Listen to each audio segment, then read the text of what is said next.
Gold trusted gold buyers. మీరు తాకట్టు పెట్టిన బంగారాన్ని విడిపించి ఈ రోజు ఉన్న మార్కెట్ ధరకు కొనబడను. మీకు అనుభవం అన్నట్టుంది. అదిగో ఇప్పుడు మగవాడు ఒకడు ఉద్యోగం చేసి ఆడవాళ్ళు ఇంట్లో కూర్చుంటుంటే వీళ్ళకి ఏమనిపిస్తుంది? వాడు ఏం సరదా పడతాడు పాపం.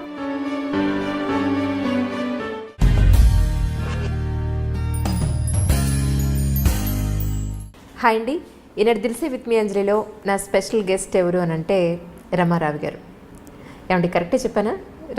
రమారావి అంటున్నారు. రమారావి ఎవరు ఏంటి అనేది నేను పెద్దగా పరిచయం చేయక్కర్లేదని అనుకుంటున్నాను. ఎందుకు అనంటే ఆవిడ చెప్పే కథలు చిన్నపిల్లల నుంచి ఆల్మోస్ట్ పెద్దవాళ్ళ వరకు కూడా మనం చిన్నప్పుడు చందమామ పుస్తకాలు లేకపోతే ఇంకే కథల పుస్తకాలు చదువుకుని రిలాక్స్ అయ్యి ఏదో ఒక నీతి కథలో తెలుసుకునేవాళ్ళం. ఈరోజు మన కళ్ళకు పని చెప్పాల్సిన అవసరం లేదు. రమగారి కథలు అలా ప్లే చేసి మా ఇంట్లోనే ఎస్పెషల్ నేను పిల్లలు ప్రతిరోజు రాత్రి ఆవిడ మీ కథలు అలా ప్లే చేసి అలా నిద్రపోతామండి. విని అమ్మాయి అయిపోయిందా రైట్ నిద్రపోతాం అలాగే. సో మిమ్మల్ని ఇలా చూడడం నిజంగా చాలా సంతోషంగా ఉందండి. Welcome to my show Dil Se with me Anjali. Ramarao గారు థ్యాంక్ యూ. నేను ఇది ఎక్స్పెక్ట్ చేయలేదు.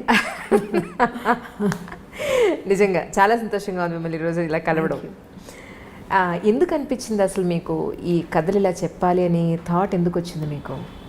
యాక్చువల్గా ఇది నా థాట్ కాదు. అవునా? నిజం చెప్పాలంటే నేను మామూలుగా కథలు ఎప్పుడూ చెప్తూనే ఉంటాను. ఏదో ఒక సందర్భంలో మామూలు జనరల్ టాక్లో కూడా మామూలుగా మాట్లాడేటప్పుడు కూడా కథలు చెప్పే అలవాటు ఉంది నాకు. ఓకే. ఒక స్కూల్లో కథలు చెప్తుండేదాన్ని. అనుకోకుండా ఇప్పుడు నన్ను గెస్ట్గా నన్ను పిలిచిన జయ వాళ్ళ అమ్మగారితో పరిచయం అయింది నాకు. ఓకే. తనకేదో ప్రోగ్రామ్కి అవసరపడి వాళ్ళు నా కోసం వెతుకుతున్నారు, నా ఫోన్ నెంబర్ కోసం. నేను ఇంకొక ఫ్రెండ్తో కలిసి విజయలక్ష్మి అని తనకి నేను గాడ్ సిస్టర్గా ఉంటాను. ఓకే. సో నేను వెళ్తున్నాను, మీరు నన్ను వాళ్ళు అడిగారన్నమాట. తను చెప్పలేదు నాకు. ఓకే. నాకు పని ఉంది సుమన్ టీవీలో, మీరు రండి అని నన్ను తీసుకెళ్ళింది తనకు తోడు. ఓకే. నేను అక్కడికి వెళ్ళాక నాతో ఒక కథ చెప్పించారు, నాన్న పులి. ఓహో, చాలా సింపుల్ కథ కదా, వాళ్ళు ఇంప్రెస్ అవుతారని నేను అనుకోలేదు. బట్ అతను ఏమన్నారంటే ఈ సేమ్ డిక్షన్ మీరేం మాట్లాడుతున్నారో అదే కావాలి అన్నారు. జస్ట్ ఒక ట్రయల్ లాగా చేసాము. అది ఇంత బాగా వర్కౌట్ అవుతుందని నేను అనుకోలేదు. ఓకే. అంటే all credit goes to Jaya and Vijayalakshmi. Okay. ఇందులో నా ప్రయత్నం అంటే నేను ప్రత్యేకంగా దీనికోసం ట్రై చేసింది అయితే సీరియస్లీ ఏం లేదు. అంటే మీది ఎలా ఉంటుందంటే అండి, చాలా న్యాచురల్గా మన ఇంట్లో వాళ్ళు మన కోసం కథ చెప్పినట్టుగా ఉంటుంది తప్ప ఒక ఛానల్ కోసం లేదా ఒక టీవీలో వర్క్ చేసే ఆ హంగులు ఆర్భాటాలు హంగామాలు ఏమీ లేకుండా మన ఇంట్లో పర్సన్ నాకే చెప్తున్నారు కదా, మన ఇంట్లో చుట్టాలు లేదా మన రిలేటివ్స్ నా మనిషి నాకు చెప్తున్నారు అన్నట్టుగా ఉంటుంది మీరు కథ చెప్తే. మేమందరం అలాగే ఫీల్ అవుతాం నిజంగా. ఇది ఒక కొత్త ఎరా అండి మీరు మొదలు పెట్టింది. అంటే నేను అట్లా అనుకోవట్లేదు అంజలి. నిజం చెప్పాలంటే నేను మామూలుగా కూడా ఇలాగే మాట్లాడతాను. నాకు స్క్రీన్ ప్రెజెన్స్ మీద పెద్దగా అవగాహన లేదు, పెద్ద కెమెరా ఫ్రెండ్లీ కూడా కాను. నేను ఎలా ఉన్నానో ఇంకా అలాగే నన్ను వాళ్ళు తీసేసుకున్నారు, నేను చెప్పేశాను అంతే. దానికోసం ట్రై చేసామనుకోండి, నేను కొంచెం ఏదైనా యాక్ట్ చేసి ఉండేదాన్నేమో. నా ప్రయత్నం ఏం లేదు కదా, అనుకోకుండా జరిగింది. ఇది జరిగింది ఇలా కంటిన్యూ అయిపోయింది అనమాట. నేను ఎప్పుడూ అలాగే ఉంటాను, బయట లోపల కూడా ఏం తేడా లేదు. అవును. దాన్ని జనాలు అంత ప్రజలు యాక్సెప్ట్ చేయటమే నా అదృష్టం. నిజంగా. అవును నిజంగా. అయితే ఈ తరం పిల్లలు చాలా అదృష్టవంతులు అనిపిస్తుంది నాకు. ఎందుకంటే మా అప్పుడు చందమామ పుస్తకాలు వచ్చి చదువుకుని ప్రతి తెలుసుకునేవాళ్ళం. ఇప్పుడు పుస్తకాలు చదవడం అనేది చాలా మట్టుకు తగ్గిపోయింది, తెప్పించుకోవడం తగ్గిపోయింది. ఇంట్లో ఉన్న ఇవేం చదువుతాంలే, మాట్లాడితే ఫోన్లు లేదంటే ల్యాప్టాప్లు కెండిల్ ఇవే సరిపోతున్నాయి. కానీ పెద్దవాళ్ళు లేరు ఇప్పుడు కథలు చెప్పడానికి, తల్లిదండ్రులు పిల్లల దగ్గర ఉండే అవకాశం లేదు. అదే. సో ఇక పిల్లలకి ఏదైనా నీతి తెలుస్తుంది ఒక కథల రూపంలో అంటే అది రమారావి గారి ద్వారానే ఈరోజు నాకు తెలిసినంత వరకు. ఎందుకంటే నేను చాలామందికి చెప్పాను, మా అన్నయ్య పిల్లలకి, మా పెద్దమ్మ గారి పిల్లలు వాళ్ళందరికీ రమారావి అని కొట్టండి, అందులో మంచి కథలు దొరుకుతాయి. మీరు ఉన్నా లేకపోయినా వాళ్ళు ఏదో టైం వేస్ట్ చేసేస్తున్నారు ఫోన్లో లేదా ఇంకేదో చేస్తున్నారు బదులు అట్లీస్ట్ ఇది వింటే కనీసం ఎంతో కొంత మంచి తెలుసుకుంటారు ఆ కథల ద్వారా అని చెప్పి. సో మీరు దొరకడం నేటి జనరేషన్ పిల్లలకు అదృష్టంగా నేను డెఫినెట్గా భావిస్తున్నాను. రమా గారు అంటే పిల్లల కంటే తల్లులు ఎక్కువ వింటున్నారని అనిపిస్తుంది నాకు. నాతో కలిపి. అదే. అవును అవును. అంటే ఇప్పుడు జయ కూడా సీరియస్లీ తనకే ఒక కథ కావాలన్నమాట. అవును. అంటే ఇది నేనేమనుకుంటానంటే పిల్లలు వీటిని డైరెక్ట్గా చూస్తారని నేను భావించట్లేదు మొదటి రోజు నుంచి. తల్లులకి చెప్పటమే, తల్లులే పిల్లలకి. ఇప్పుడు నేను ఒక నేరేషన్ ఏదో ఒక పద్ధతిలో చెప్తాను, ఈ నా రకమైన భాష ఇప్పుడు నా ప్రెజెన్స్ నేను పెద్దదాన్ని, ఇలా కాకుండా ఇప్పుడు యంగ్ మదర్ అనుకోండి 25-30 ఇయర్స్ ఉంటాయి, పిల్లలకి తల్లులు చెప్పే విధానం ఒకటి ఉంటుంది, వాళ్ళ భాష వాళ్ళ తాలూకా ఎక్స్ప్రెషన్ ఒక లెవెల్ ఉంటుంది కదా. అలాంటి దాంట్లో వీళ్ళు తెలుసుకున్న కథని ఆ లెవెల్లో కనుక పంపిస్తే ఇస్తే పిల్లలకి ఇంకా బాగా వెళ్తుందని భావిస్తాను నేను. ఇప్పుడు నేను ఒక మాట చెప్పాను అనుకోండి మా అబ్బాయికి, అదే మాట మా అక్కయ్య చెప్తే ఒక రకంగా ఉంటుంది, నేను చెప్తే దాంట్లో 4 తిట్లు యాడ్ చేసినప్పటికీ నేను చెప్పింది కరెక్ట్గా వెళ్తుంది నా పిల్లాడు కాబట్టి. అట్లా వెళ్తాయని నేను అనుకున్నాను. ఇప్పుడు బాగా తెలుస్తుంది ఏంటంటే పిల్లలు కూడా చూస్తున్నారు అని ఇప్పుడు ఈ మధ్య తెలుస్తుంది అనమాట. అవునండి, కొంతమంది పిల్లలు కూడా ఫోన్లు చేస్తుంటారు, ఆ నెంబర్ దొరికేసరికల్లా మాట్లాడుతూ ఉంటారు. సో కొంతమంది పిల్లలు చూస్తున్నారు, అంటే కథ డైరెక్ట్గా కాకుండా కొంత డిస్కషన్ చేస్తున్నాం కదా, ముందు వెనక ఏదో మాట్లాడుతున్నాం. సో ఈ మాట్లాడే మాటలతోటి పిల్లలు ఏమైనా అఫెండ్ అవుతారా, కష్టపెట్టుకుంటారా అలా అనిపిస్తుంది నాకు. పిల్లలు ఇలా ఉంటారు, ఇలా చేస్తారు, వాళ్ళని మనం ఇలా చేయాలి అని చెప్పే మాటకి వాళ్ళు ఫీల్ అవుతారని భావిస్తున్నాను. లేదు, ఎందుకంటే నేను చెప్తా చూడండి, ఇప్పుడు పెద్దవాళ్ళు చెప్పినట్టు పెరట్లో ఉన్న చెట్టు వైద్యానికి పనికిరాదని నేను ఎంత చెప్పినా తల్లి వాళ్ళ పిల్లలకి ఎంత చెప్పినా ఎక్కదు. అదే అన్లెస్ అదే విషయాన్ని చక్కగా మీ మాటల్లో గుచ్చినట్టుగా మీ మాట ఎక్కడా కూడా డైరెక్ట్గా వెళ్ళి సూత్తో గుచ్చినట్టుగా ఎక్కడా ఉండదు, చాలా సాఫ్ట్గా వెళ్ళి తగులుతూ ఉంటుంది అర్థం చేసుకునే వాళ్ళకి. అయితే వాళ్ళు అనేది ఏంటంటే, అమ్మ నువ్వు చెప్పినట్టే ఉంది కానీ మేడం చెప్తే వినబుద్ధి అవుతుంది, నాకు రమ్మగారు చెప్తే వినబుద్ధి అవుతుంది. మా అబ్బాయి 8th క్లాస్ చదువుతున్నాడు, వాడు ఏ రోజున అదే క్రికెట్ ఏదైనా చూస్తానంటే కనుక, సరే అయితే క్రికెట్ చూడొద్దు, రమ్మగారి స్టోరీ నీకు ఓకే కదా, సరే అదే పెట్టి నేను చూస్తాను ఫస్ట్ అని మొదలు పెట్టాడు. అంటే నా కోసం మొదలుపెట్టి ఏ రోజున వాడు మీది ఒక కథ వినకపోతే వాడు పడుకోని పరిస్థితి, ఆ స్టేజ్కి వచ్చాడు. ఈవేళ నాతో పాటు వస్తానని, కానీ వాడు ఇంకా రెడీ అవ్వలేదు, ఇంకా లేట్ అయిపోతుందిరా బాబు, ఇంకో రోజు మన ఇంటికి వెడదాంలే డెఫినెట్గా, రమ్మగారితో నీకు ఒక ఫోటో కావాలి, నీ డైరెక్ట్గా స్టోరీ వినిపిస్తాను నీకు అని చెప్పి ప్రామిస్ చేసి వచ్చేసాను. డెఫినెట్లీ అండి, అది ఎప్పుడు జరుగుతుందో చూడాలి. రమ్మగారు, మీ ఇంటర్వ్యూ అని నేను ప్లాన్ చేసుకున్నప్పుడు చుట్టుపక్కల మా ఫ్యామిలీ మెంబర్స్ అందరికీ చెప్పడం జరిగింది, వాళ్ళ ఇళ్లలో ఉన్న సమస్యలు ఏదైతే ఉన్నాయో ఒకసారి రమ్మగారిని అడిగి నాకు ఏదైనా కొంచెం ఒక సమాధానం తెప్పిస్తావా, ఒక సొల్యూషన్ తెప్పిస్తావా అని అడిగారు. ఒకటి ఏంటంటే, చంటి పిల్లలు ఉన్న ఇంట్లో ఇప్పుడు జాయింట్ ఫ్యామిలీస్ లేవు, వీళ్ళు ఉద్యోగాలకు వెళ్ళిపోవాల్సిన పరిస్థితి. ఎందుకంటే భగవంతుడు ఒక నేచర్ ఇచ్చేశాడు, ఒక ఆడవాళ్ళకి లక్షణాలు, మగవాళ్ళకి లక్షణాలు అనేవి శారీరకంగా మానసికంగా కూడా కొన్ని ప్రత్యేకమైన లక్షణాలు ఇచ్చేశాడు. వీటికి విరుద్ధంగా ఇప్పుడు విమెన్ కూడా ఉద్యోగం చేయాల్సి వస్తుంది. అలా అని పోనీ ఇంట్లో బాధ్యతలు జెంట్స్ ఎవరైనా తండ్రులు కానీ హస్బెండ్స్ కానీ ఎవరైనా షేర్ చేసుకుంటున్నారా అని అంటే అదొక పెద్ద క్వశ్చన్ మార్కే. ఎంతమంది చేసుకుంటున్నారు 100 మందిలో అని అంటే ఒక లేడీని కదిలిస్తే ఎవరి బాధలు వాళ్ళు చెప్పుకుంటారు. నిజంగా అందరూ షేర్ చేసుకుంటున్నారని మనం ఖచ్చితంగా చెప్పలేము, అలా అనుకోలేం. సో అలాని ఇటు ఇంటి పని, అటు పిల్లల పని బాధ్యతలు, అలాగే ఉద్యోగ బాధ్యతలు ఎక్కువైపోయి మానసికంగా శారీరకంగా ఎంతో స్ట్రగుల్ అయిపోతున్నారు విమెన్. వాళ్ళ ఆరోగ్యం గురించి కూడా వాళ్ళు పట్టించుకోని కండిషన్లో, తెలుసు వీళ్ళే ఈవిడ వండకపోతే అందరి ఆరోగ్యం ఉండదు అని తెలుసు, ఈవిడ ప్రాపర్గా లేకపోతే ఇల్లు సవ్యంగా నడవదని తెలుసు, అయినా వాళ్ళ గురించి వాళ్ళు పట్టించుకోరు. ఇలాంటి విమెన్కి ఎలా ఉండాలి అని మీ మాటల్లో ఒకసారి వినాలని అనిపించింది వాళ్ళందరికీ. ఇది పిల్లలు పుడుతుండగా, అంటే ప్రెగ్నెన్సీలో ఉండగా లేదా ప్రెగ్నెన్సీ తర్వాత పోస్ట్నేటల్ డేస్లో కూడా ఆడవాళ్ళు నేను చేసేయగలను అని మనకి ఎలా ఉంటుందంటే, మనం ప్రూవ్ చేసుకోవాలన్న ఒక పిచ్చి పాతకాలంలో లేనిది ఇప్పుడు ప్రబలింది. సరిగా చెప్పాలని పెరిగింది అనకూడదు, ప్రబలిందనే చెప్పాలి. నీ వల్ల కాదు అంటే వీళ్ళకి నచ్చదు. ఇవాళ రేపు ఈ జనరేషన్ ఆడపిల్లలకి నీ వల్ల కాదన్న మాట నచ్చక నా వల్ల అవుతుందని అన్ని పులుముకుంటారు. సరిగా చెప్పాలంటే, అంటే సీరియస్లీ చెప్పదలుచుకుంటే కనుక. అవును, ఈ పులుముకున్నది ఏమవుతుందంటే, పాత సామెత ఒకటి ఉంది, ఎత్తుకున్న బిడ్డ మొత్తుకున్న దిగదని. ఒకసారి ఎత్తుకోమనక మనం అలవాటు చేసామా, నాకు చెయ్యి నొప్పి పెడుతోందంటే పిల్లడికి అక్కర్లా నీ చెయ్యి నొప్పొద్దు, నీ మెడ నొప్పొద్దు, వాడికి ఎత్తు కావాలంతే. ఇందులో పిల్లవాడు అంటే వాడు ఒకడే కాదు కదా, వాడి నాన్న తాత కూడా ఉంటారు అందులో. ఎప్పుడైనా సరే కుటుంబ సభ్యులకి విషయాన్ని షేర్ చేయకుండా మనం మొయ్యగలము అని కనుక బలవంతంగా నెత్తి మీదకి తీసుకుంటే ఇక ఎప్పటికీ మీరు షేర్ చేయలేకపోతారు. లిమిటేషన్స్ ఉంచుకోవాలి ఎవరైనా సరే. నేను కూడా, నాకు ఇదే జబ్బు ఉంది, నాకు కూడా ఉందా జబ్బు. ఇప్పుడు ఇంత ఏజ్ వచ్చాక ఇప్పుడు నా వల్ల కాదు అంటే, ఎందుకు నీ వల్ల కాదు అనే క్వశ్చన్ వస్తూ ఉంటుంది తప్పిస్తే, ఇక నువ్వు చేయలేవా అయ్యో పాపం అని ఎవరు అనరు. ఆ మాట ఎవరికి నచ్చదు. అందుకని ఇది చిన్న వయసులోనే మనం ఏం చేయాలంటే మనకి ఒక లిమిటేషన్ ఉంచుకోవాలి. నేను ఇది చేయగలను, నేను ఇది చేయలేను, పోనీ ఈ విషయాన్ని ఇంత మటుకు చేస్తాను, తర్వాత నేను చెయ్యను అని చెప్పగలగాలి. ఈ చెప్పటం రాకపోతే అనుభవించాల్సిందే. ఇప్పుడు పిల్లలు చిన్నతనం ఒక 3-4 ఏళ్ల చంటిబిడ్డ ఉన్నాడు అనుకోండి, 4 ఏళ్ల పిల్లాడంటే ఇక వాడి ఎంత మారంలో ఎంత విసుగులో వాడికి అన్నం పెట్టడం, వాడిని నిద్రపుచ్చడం, వాడి ప్రతిదీ ఒక కష్టసాధ్యమైన సంగతిగానే ఉంటుంది. వీటిని తల్లులే చేయవలసిన పనులు ఉంచుకుని మిగిలినవి తండ్రులకి షేర్ చేయడానికి ప్రయత్నం చేయాలి. వాళ్ళతో కూర్చొని మాట్లాడుకోవాలి. ఇప్పుడు మీరు మామూలుగా కబుర్లు చెప్పుకోవడానికి, సినిమాలకు వెళ్ళడానికి, వాటన్నిటికీ మాట్లాడుకుంటూనే ఉంటారు. అలాంటప్పుడు ఇలాంటివి కూడా మాట్లాడకుండా ఉండరు కదా. వైఫ్ అండ్ హస్బెండ్ అన్నాక ఎంతో కొంత మాట్లాడుకుంటేనే కదా సంసారం నడిచేది. ఖచ్చితంగా ఈ పని నువ్వు చెయ్యి అని దానికి మళ్ళీ ఇంకొకటి ఉంది, తల్లులకి ఇంకొక జబ్బు ఉంటుంది, మ్యాచ్ సహజంగా. ఆ పిల్లాడు ఏదో నాన్న దగ్గర ఒక నిమిషం ఏడవంగానే వీడు ఇంకా ఆగలేరన్నమాట, నువ్వు చేయొద్దులే నేనే చేసుకుంటా, పిల్లాడిని నేర్పిస్తున్నావు అనేస్తారు. అనకూడదు.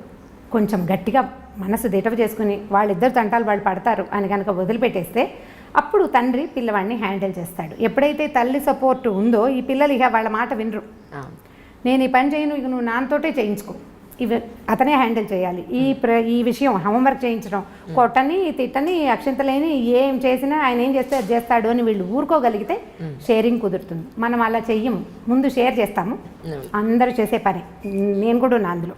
ఈ మనం పోట్లాడుకు ఏదో చిన్న మాట్లాడేసుకుంటాం, ఈ హోంవర్క్ చేయించని చెప్తాం. వాడు హోంవర్క్ చేస్తుండగా వాడు ఏదో విండు, ఏరా నీకు ఇది కూడా రాదా అనో ఏదో అంటాడు నాన్న. అమ్మ చూడు మా నాన్న అనగానే మనం తయారైపోకూడదు. తయారైపోతాం మనం. ఆ తయారవ్వకుండా ఉండటం, మధ్యలో దూరకుండా ఉండటం, ఇది అలవాటు చేసుకోవాలి. మన ఇంట్లో కనుక ఇన్లాస్ ఉన్నారనుకోండి, వాళ్ళకి కూడా పిల్లల తాలూకు కొన్ని వ్యవహారాలని అప్పచెప్పటం తెలుసుకోవాలి. సాయంత్రం 7 నుంచి 9 దాకా తాతగారి దగ్గర కూర్చొని హోంవర్క్ చేసుకోవాలంటే తాత సరిగా చెప్పని సరిగా చెప్పకపోని మాట్లాడకూడదు. ఇప్పుడు బ్యారికేడ్స్ ఎవరికి కావాలి? మా ఆడవాళ్ళకే కావాలి. మనమే హద్దుల్లో ఉండాలి. ఈ హద్దు కనుక తెలుసుకుని ఉంటే అప్పుడు కుదురుతుంది. నాకు అన్నీ వచ్చు, నేను అన్నీ చేయగలను, ఈ పని ఆ పని సమస్తమైన పనులు నేనే చేసేయగలను అని ప్రూవ్ చేసుకోవడానికి ట్రై చేస్తే ప్రతిసారి మన శరీరం సహకరించదు. నిజమండి. కొన్నాళ్ళు అయ్యేసరికల్లా ఏమవుతుందంటే మానసికంగా వీక్ అయిపోతాం, సెల్ఫ్ పీటీ వచ్చేస్తుంది. నేను ఎంత కష్టపడుతున్నాను అనిపిస్తుంది. మీరు ఈ ఉద్యోగస్తుల్ని ఎవరిని కదపండి. మొన్న ఏదో ఆఫీస్కి వెళ్ళాం, పోస్టల్ డిపార్ట్మెంట్లో మా ఫ్రెండ్కి ఏదో పని, నేను ఎంత కష్టపడుతున్నాను అంటది. ఎవరికోసం కష్టపడుతున్నావు? నీ గుర్రాన్ని కూర్చుతోకుంటే అది ఊపుకొని దాని మీద ఉన్న ఈగలు తోలుకుంటుంది. నువ్వు కష్టపడేది నీ కోసమే కానీ దేశం కోసం కాదు. నువ్వు, నీ ఇల్లు, నీ పిల్లలు, మహా అయితే నీ కజిన్స్, నువ్వు ఎవరికైనా హెల్ప్ చేస్తుంటే అంతేనా? దేశానికి ఏమైనా ఉపయోగమా? ఏం లేదు కదా. నేను చాలా కష్టపడుతున్నాను అనే సెంటెన్స్ని మర్చిపోవాలి. నేను నా కోసమే పనిచేస్తున్నాను, ఇది పెద్ద కష్టం కాదు. ఒకవేళ ఇది కష్టమా, దీన్ని నేను షేర్ చేస్తాను, చేయాల్సిందే. మా పిల్లలు నా మాట వినకపోతే నేను మా అక్కయ్యలకు అప్పచెప్పేస్తాను. ఇవి పలానా విషయంలో వాడు వెండు, మా అక్కయ్య పిల్లలకి అప్పచెప్పేస్తాను. ఎవరు వీడిని కొంచెం కనుక్కుంటారా, నాకు తెలియట్లేదు. నేను అసలు అడగను ఆ విషయం. వాళ్ళే మాట్లాడుకుని ఓకే పిన్ని ఏం పర్వాలేదని చెప్తారు. ఇలాంటి డిపెండెన్సీని తీసుకోవాలి. ఓకే, ఇది ప్రాక్టీస్ చేయాల్సిందే. మనకి మొదటి రోజున కుదరదు. దీనికోసం మనం మన చుట్టుపక్కల వాళ్ళతోటి మంచి సంబంధ బాంధవ్యాలు నేర్చుకోవాలి. మనం తగ్గాలి. అప్పుడు అవును, మనం తగ్గితేనే కదా సంబంధ బాంధవ్యాలు ఎలా పెరుగుతాయి మనకి. అవునండి. ఎవరితోటైనా మంచి రేపు రావాలంటే వాళ్ళకి అవసరమైనప్పుడు మనం ఉపయోగపడాలి, వాళ్ళు పెరిగినప్పుడు మనం తగ్గాలి. అలాంటప్పుడు వాళ్ళకి మనకి మంచి రేప ఉంటుంది, మంచి స్నేహ సంబంధాలు ఉంటాయి. అప్పుడు వాళ్ళ సహాయం మనం తీసుకోగలుగుతాం. దీన్ని చిన్నతనంగా భావించకూడదు. అప్పుడు మీరు రిలాక్స్ అవ్వగలుగుతారు. నాకేం ఆరోగ్యం ఏం లేదు, నేను అంత హెల్దీ పర్సన్ని కాను, ఏవో రకరకాల ఆరోగ్య సమస్యలు ఉంటూనే ఉంటాయి ఎప్పుడు. అవునండి, నెల పొడుగునా ఏదో ఒక ప్రాబ్లం ఉంటుంది. నాకు జనం ఉన్నారు, నేను వాళ్ళందరితోటి మెయింటైన్ చేయగలుగుతాను. అందుకని నేను ఈజీగా కథ నవ్వుతూ చెప్పేయగలుగుతున్నాను. నేను చెప్పాలంటే నాకు లోపల ఒక బ్లెస్ ఉండాలి, సంతోషం ఉండాలి కదా. ఈ సంతోషం ఎక్కడి నుంచి వస్తుంది? ఇండిపెండెంట్గా ఉండటం వల్ల ఎంత సంతోషం వస్తుందో డిపెండెంట్గా ఉండటం వల్ల కూడా అదే సంతోషం వస్తుంది. మీరు అది తెలుసుకోవాలి. అంతే, దాంతో మీరు హాయిగా ఉండగలుగుతారు. అది ఎక్కడ ఎవరితోటి అనేది ఎవరి జీవితాన్ని బట్టి వాళ్ళు డిసైడ్ చేసుకోవాల్సిందే. అంతే. ఇంకోటండి రమ్మగారు, ఇప్పుడు హైదరాబాద్లో మనకు ఒక లైఫ్ స్టైల్ ఉంటుంది, ఇదే కొంచెం విలేజెస్కి వెళ్తే అక్కడ ఒక లైఫ్ స్టైల్ ఉంటుంది. మనకి ఇక్కడ దొరికే మెటీరియల్ కానీ ఇక్కడ మన అన్ని రకాలుగా, అది ఫుడ్ అయినా డ్రెస్ అయినా మన లైఫ్ విధానమైనా ఇక్కడ ఒక రకం ఉంటుంది. ముంబైలో ఒకటి ఉంటుంది, ఢిల్లీలో ఒకటి ఉంటుంది, ఇంకో విలేజెస్లో ఒకలా ఉంటుంది. మన ఈ మధ్య జరిగిన మా ఇంట్లో జరిగిందే చెప్తున్నా. అందుకే మా కజిన్స్ వాళ్ళ పిల్లలందరూ వచ్చారు. వస్తే విలేజెస్ నుంచి వచ్చిన పిల్లలతోటి వీడు మాట్లాడట్లేదు. ఇక్కడ సిటీలో ఉన్న పిల్లలు, బెంగళూరు, ఢిల్లీలో, హైదరాబాద్లో ఉన్న పిల్లలు మా కజిన్స్ ఊరి నుంచి వచ్చిన వాళ్ళతో మాట్లాడట్లేదు. ఏంటి ఎందుకు మాట్లాడట్లేదు, వాళ్ళని వెళ్ళండి మాట్లాడండి వాళ్ళతోటి అని అంటే, వాళ్ళ డ్రెస్ చూసావా, వాళ్ళ భాష చూసావా, ఇంగ్లీష్ రాదు వాళ్ళకి, మేము ఎలా కలుస్తాం వాళ్ళతోటి, నోరు తెరిస్తే ఏమిటే అలా ఉన్నారే అని అంటే మేము వాళ్ళతో ఎలా మాట్లాడతాం, మాకు ఇష్టం లేదు మాట్లాడడం అన్నారు. నేను చెప్పగలిగినంత డ్రెస్ చూసు, ఇప్పుడు మీరు ఇంగ్లీష్ స్కూల్లో మిమ్మల్ని వేసాం కాబట్టి మీకు ఇంగ్లీష్ వచ్చింది, లేకపోతే మేము కూడా ఊళ్ళోనే ఉంటే మీరు కూడా అలాగే ఉండేవాళ్ళు. అంతే కదా. మనుషులు కలుపుకోవాలి. ఫ్రెండ్స్ అని నువ్వు అనుకునే ఫ్రెండ్స్ నీ జీవితాంతం ఉంటారా, రక్త సంబంధికులే ఉంటారని చెప్పినా కూడా వాళ్ళు ఉన్న ఆ 2 రోజులు కూడా వెళ్ళి వాళ్ళతో కలవలేదు. సో ఇలాంటి పిల్లలకి తల్లిదండ్రులు చెప్తున్నారు, చెప్పినా వినని పిల్లలు కూడా ఉన్నారు, చెప్పని వాళ్ళు కూడా ఉన్నారు. ఇలాంటి పిల్లలకి మీ మాటలో ఒకసారి అని చెప్తారేమో అని. ముందు మనం పిల్లల్ని వాళ్ళతోటి కలపడానికి ప్రయత్నం చేయాలి. ఇలా సంవత్సరానికో 3 ఏళ్ళకో ఓసారి కాకుండా మనం కూడా ఊరు వెళ్తున్నాం అనుకోండి. ఇప్పుడు మనం ఊరు వెళ్తాం, మనతో పాటు మన 2 పిల్లలు వస్తారు. మిగిలిన ప్రపంచం అంతా పల్లెటూరు ప్రపంచమే ఉంటుంది కదా. వీళ్ళు అక్కడ అడ్జస్ట్ అవ్వడానికి 2 రోజులు పడుతుంది, తర్వాత అలవాటు పడతారు. అలా కాకుండా ఊరు నుంచి వచ్చిన ఒక మనిషి ఈ గుంపులో చిలకల గుంపు కాకుల గుంపు లాగా ఎవరు చిలక ఎవరు కాకి చెప్పలేము, కానీ వీళ్ళు అడ్జస్ట్ అవడం కష్టం. మనం అప్పుడప్పుడు కనుక తీసుకెళ్తే, అందుకని మేము ఫ్రీక్వెంట్ డిస్కషన్స్లో నేను చెప్తున్న మాట ఇదేనమాట. ఫంక్షన్లకి, పార్టీలకి, అన్ని చోట్లకి మనం ఏదో ఊరు వెళ్తాం, అక్కడికి పిల్లల్ని ఎందుకు అని అనుకోకుండా సాధ్యమైనది అంటే హాలిడేస్ ఉండాలనుకోండి, సెలవులు కుదిరినప్పుడు పిల్లల్ని కనుక తీసుకెళ్తుంటే ఈ కొత్త ఎన్వైర్న్మెంట్ కూడా వాళ్ళు అలవాటు పడే అవకాశం ఉంది. అదేం విపరీతం కాదని, మన కజిన్స్ ఇద్దరే ఇలాగ అతి భాషలో లేరు, అక్కడ ఉన్నదంతా అతి భాషేననే సంగతి వీళ్ళకి అర్థం కావాలి కదా. తర్వాత రెండోది, నేను అనుకుంటాను ఇళ్లలో ఇంగ్లీష్ మాట్లాడకూడదండి. చాలా మంది ఇంట్లో ఏమిటో ఒక 4-5 ఏళ్ల పిల్లాడితోటి మన ఎదురుకుండా వాళ్ళు ఇంగ్లీష్లోనే మాట్లాడతారు. వాడికి తెలుగు ఎప్పుడు వస్తుంది, ఇంకా ఎప్పుడు తెలుగు నేర్చుకుంటారు? ఇంగ్లీష్ మాట్లాడకూడదని అనిపిస్తుంది. స్కూల్లో ఎలా ఉన్నా సరే మనం ఇంట్లో పెద్దవాళ్ళు వాడిని ఇంగ్లీష్లో క్వశ్చన్ చేయటం, కొన్ని స్కూళ్ళల్లో ఏమిటో మీరు ఇంట్లో ఇంగ్లీష్లో మాట్లాడండి అని చెప్తుంటారు. మా వాడి స్కూల్లో చెప్పాను నేను, అలా అయితే కనుక నేను స్కూలే మానిపించేస్తాను. నాకు ఇంగ్లీష్ రాదు, ఏదో 2 ముక్కలు తెలుసు అంతే, నాకేం రాదు. ఒకవేళ వచ్చినా నేను మాట్లాడను. మా దగ్గర ఇంగ్లీష్ వచ్చిన వాళ్ళు బోల్డ్ మంది ఉన్నారు, వాళ్ళు ఎవరు ఇంగ్లీష్లో మాట్లాడరు. ఇంకా తెలుగు ఎప్పుడు నేర్చుకుంటారు? వచ్చే తర్వాత తరాలకి తెలుగే ఉండదు. ఇప్పుడు మనం మూలాలు తెలుసుకోండి అని ఒక స్లోగన్ పట్టుకున్నాం, నిన్న మొన్నటి నుంచి ఈ మధ్య స్టార్ట్ అయింది కదా. నీకు మూలం ఏది? పల్లెటూరు కాదు, ముందు నీ భాష, ముందు నీ భాష. దానికి ఒత్తులు శశసహాలకి తేడా, అవే మనం తెలియజేయటం లేదు. ముందు మీరు ఇంగ్లీష్లో మాట్లాడకుండా పిల్లలతో తెలుగులో మాట్లాడి, ఇంట్లో ఇంగ్లీష్ మాట్లాడితే తెలుగు మాట్లాడు, ఈ 4 ముక్కలు నేర్చుకో, మేము ఉండగా అయినా అని పిల్లల్ని బెదిరించి, తర్వాత వీళ్ళని ప్రతి ఫంక్షన్కి, పార్టీకి తీసుకుని వెళ్ళి కనుక అలవాటు చేస్తే అప్పుడు కొంచెం కాస్త బెటర్గా అవుతారని అనిపిస్తుంది. మా వాళ్ళు ఏమి పల్లెటూరుకి దానికి తేడా ఫీల్ అవ్వరు. సంవత్సరానికి 2 రోజుల నుంచి 15 రోజుల దాకా ఎప్పటికప్పుడు ఊళ్ళో పడి దొరలేస్తారు. అక్కడ ఫ్యాన్లు ఉండవు, ఎప్పుడు కరెంట్ ఉండదు, ఏసీ ఉండదు, ఫోన్లకి సిగ్నల్స్ రావు. ఏదో తాడి చెట్ల దగ్గర, తుమ్మ చెట్ల దగ్గర తిరిగి, గొడ్ల వెనకాల తిరిగి ఎలాగోలాగా ఉంటారు అంతే. చిట్కూడూరు వెళ్తే అసలు ఏమీ ఉండదు మా ఊళ్ళో. అగ్గిపెట్ట కూడా ఇది వరకు దొరికేది కాదు, ఇప్పుడేదో అగ్గిపెట్టెలు అవి దొరుకుతున్నాయి, కానీ మేము బాగానే ఉన్నాం. మరి వాళ్ళు పిల్లలు గొడవ పెట్టేవారు కదండి, మేము రావు అక్కడికి ఉండవని. అది ఏమిటి, అక్కడి నుంచి రావడానికి దుఃఖించేవాళ్ళు మా వాళ్ళు. ఇప్పుడు నేను వెళ్ళకపోయినా నా పిల్లలు వెళ్ళిపోతారు వాళ్ళ దారిని వాళ్ళు. ఎప్పుడు అవకాశం దొరుకుతుందా వెళ్ళి చిట్టుకుడులో పడిపోదామా అని ఉంటుంది వాళ్ళకి. నేను మా పిల్లలు కాదు, మా అక్కయ్యల మనవలు కూడా చిట్టుకుడూరు వెళ్ళిపోవాలి. చెరువు, దాని గాలి, అక్కడ ఉండే ఆ గాలిలో కనపడే, అంటే వాళ్ళ పిల్లల మనసులకు అర్థమవుతుంది, ఒక ఫ్రీడమ్ ఉంటుంది అక్కడ. ఏ హద్దులు ఉండవు, ఎక్కద్దు, దూకద్దు, తిరగద్దు, ఎండలో తిరగద్దు, ఇలాంటివి ఏమి ఉండవు. ఓ చోట కూర్చో మాట ఏమి ఉండదు. అరే తాడి చెట్టు ఎక్కుతున్నాడు హెల్ప్ చేయండి రా అని ఎవరో ఒకడు ఇంకో కుర్రాడు వచ్చి ఈ చిన్న పిల్లాడు తాడి చెట్టు ఎక్కుతుంటే వాడిని ఎక్కిస్తారనమాట పైకి. మా అబ్బాయిలు కొబ్బరి చెట్లు అవి ఎక్కడం వచ్చు. మేము సిటీలోనే వాళ్ళు పుట్టి పెరిగిన, వాళ్ళ నాన్నగారు కూడా ఇక్కడే పుట్టి పెరిగారు. అయినా సరే వెళ్ళటం వల్లే వదిలేయండి కాస్త. ఇప్పుడు మనకి చుట్టాలు లేరనుకుందాం, పల్లెటూళ్ళు తీసుకెళ్ళండి, ఎక్కడైనా స్టే చేసేందుకు అవకాశం తీసుకుని. మీరు అలా గనక వెళ్తే మూలాలు తెలుసుకోవటం కాదు, వాళ్ళని వాళ్ళు తెలుసుకుంటారు. మనం ఇవాళ దీంతోటే పుట్టలేదు, ఇంతకుముందు ఇంకోటి కూడా మన జీవితాల్లో ఉండేది అనే సంగతి వాళ్ళకి అర్థమవుతుంది. ఇదే ప్రత్యేకమైన విషయం కాదు, మీరు అడిగారు కాబట్టి నేను ఆన్సర్ చెప్పాను, కానీ సహజంగా జరిగిపోతున్నాయి ఇవి. ప్రత్యేకంగా ఏం చేయట్లేదు, మూలాలు తెలుసుకోవడం కోసం వెళ్తున్నాం మేము, మా ఊరు మేము వెళ్తున్నాం అంతే. అలాగే ఇంకొకటి రమ్మ గారు, సిటీలో ఇప్పుడు మీరు నేను నెక్స్ట్ అడగబోయే క్వశ్చన్ మీ దాంట్లోనే మొదలైపోయింది యాక్చువల్లీ.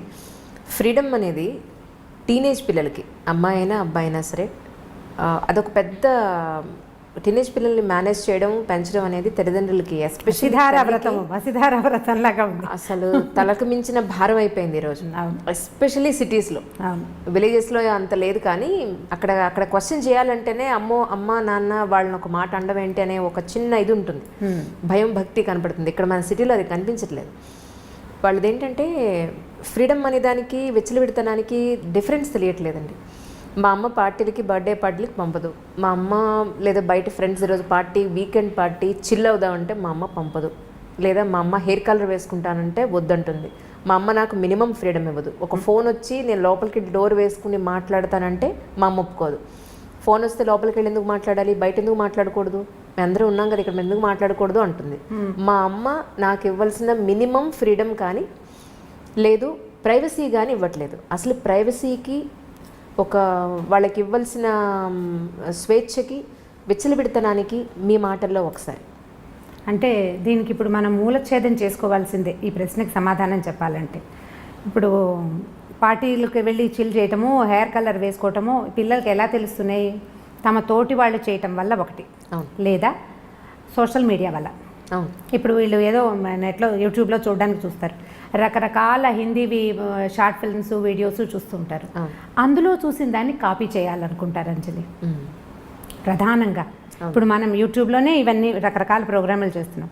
ఇప్పుడు దీంతో పాటు మనం ఏదో సంస్కారాలు వీటిని గురించి తెలియజేయాలని మనం అనుకుంటున్నట్టే ఫ్రీడమ్ని తెలియజేసేస్తున్నారు నానా రకాలుగా.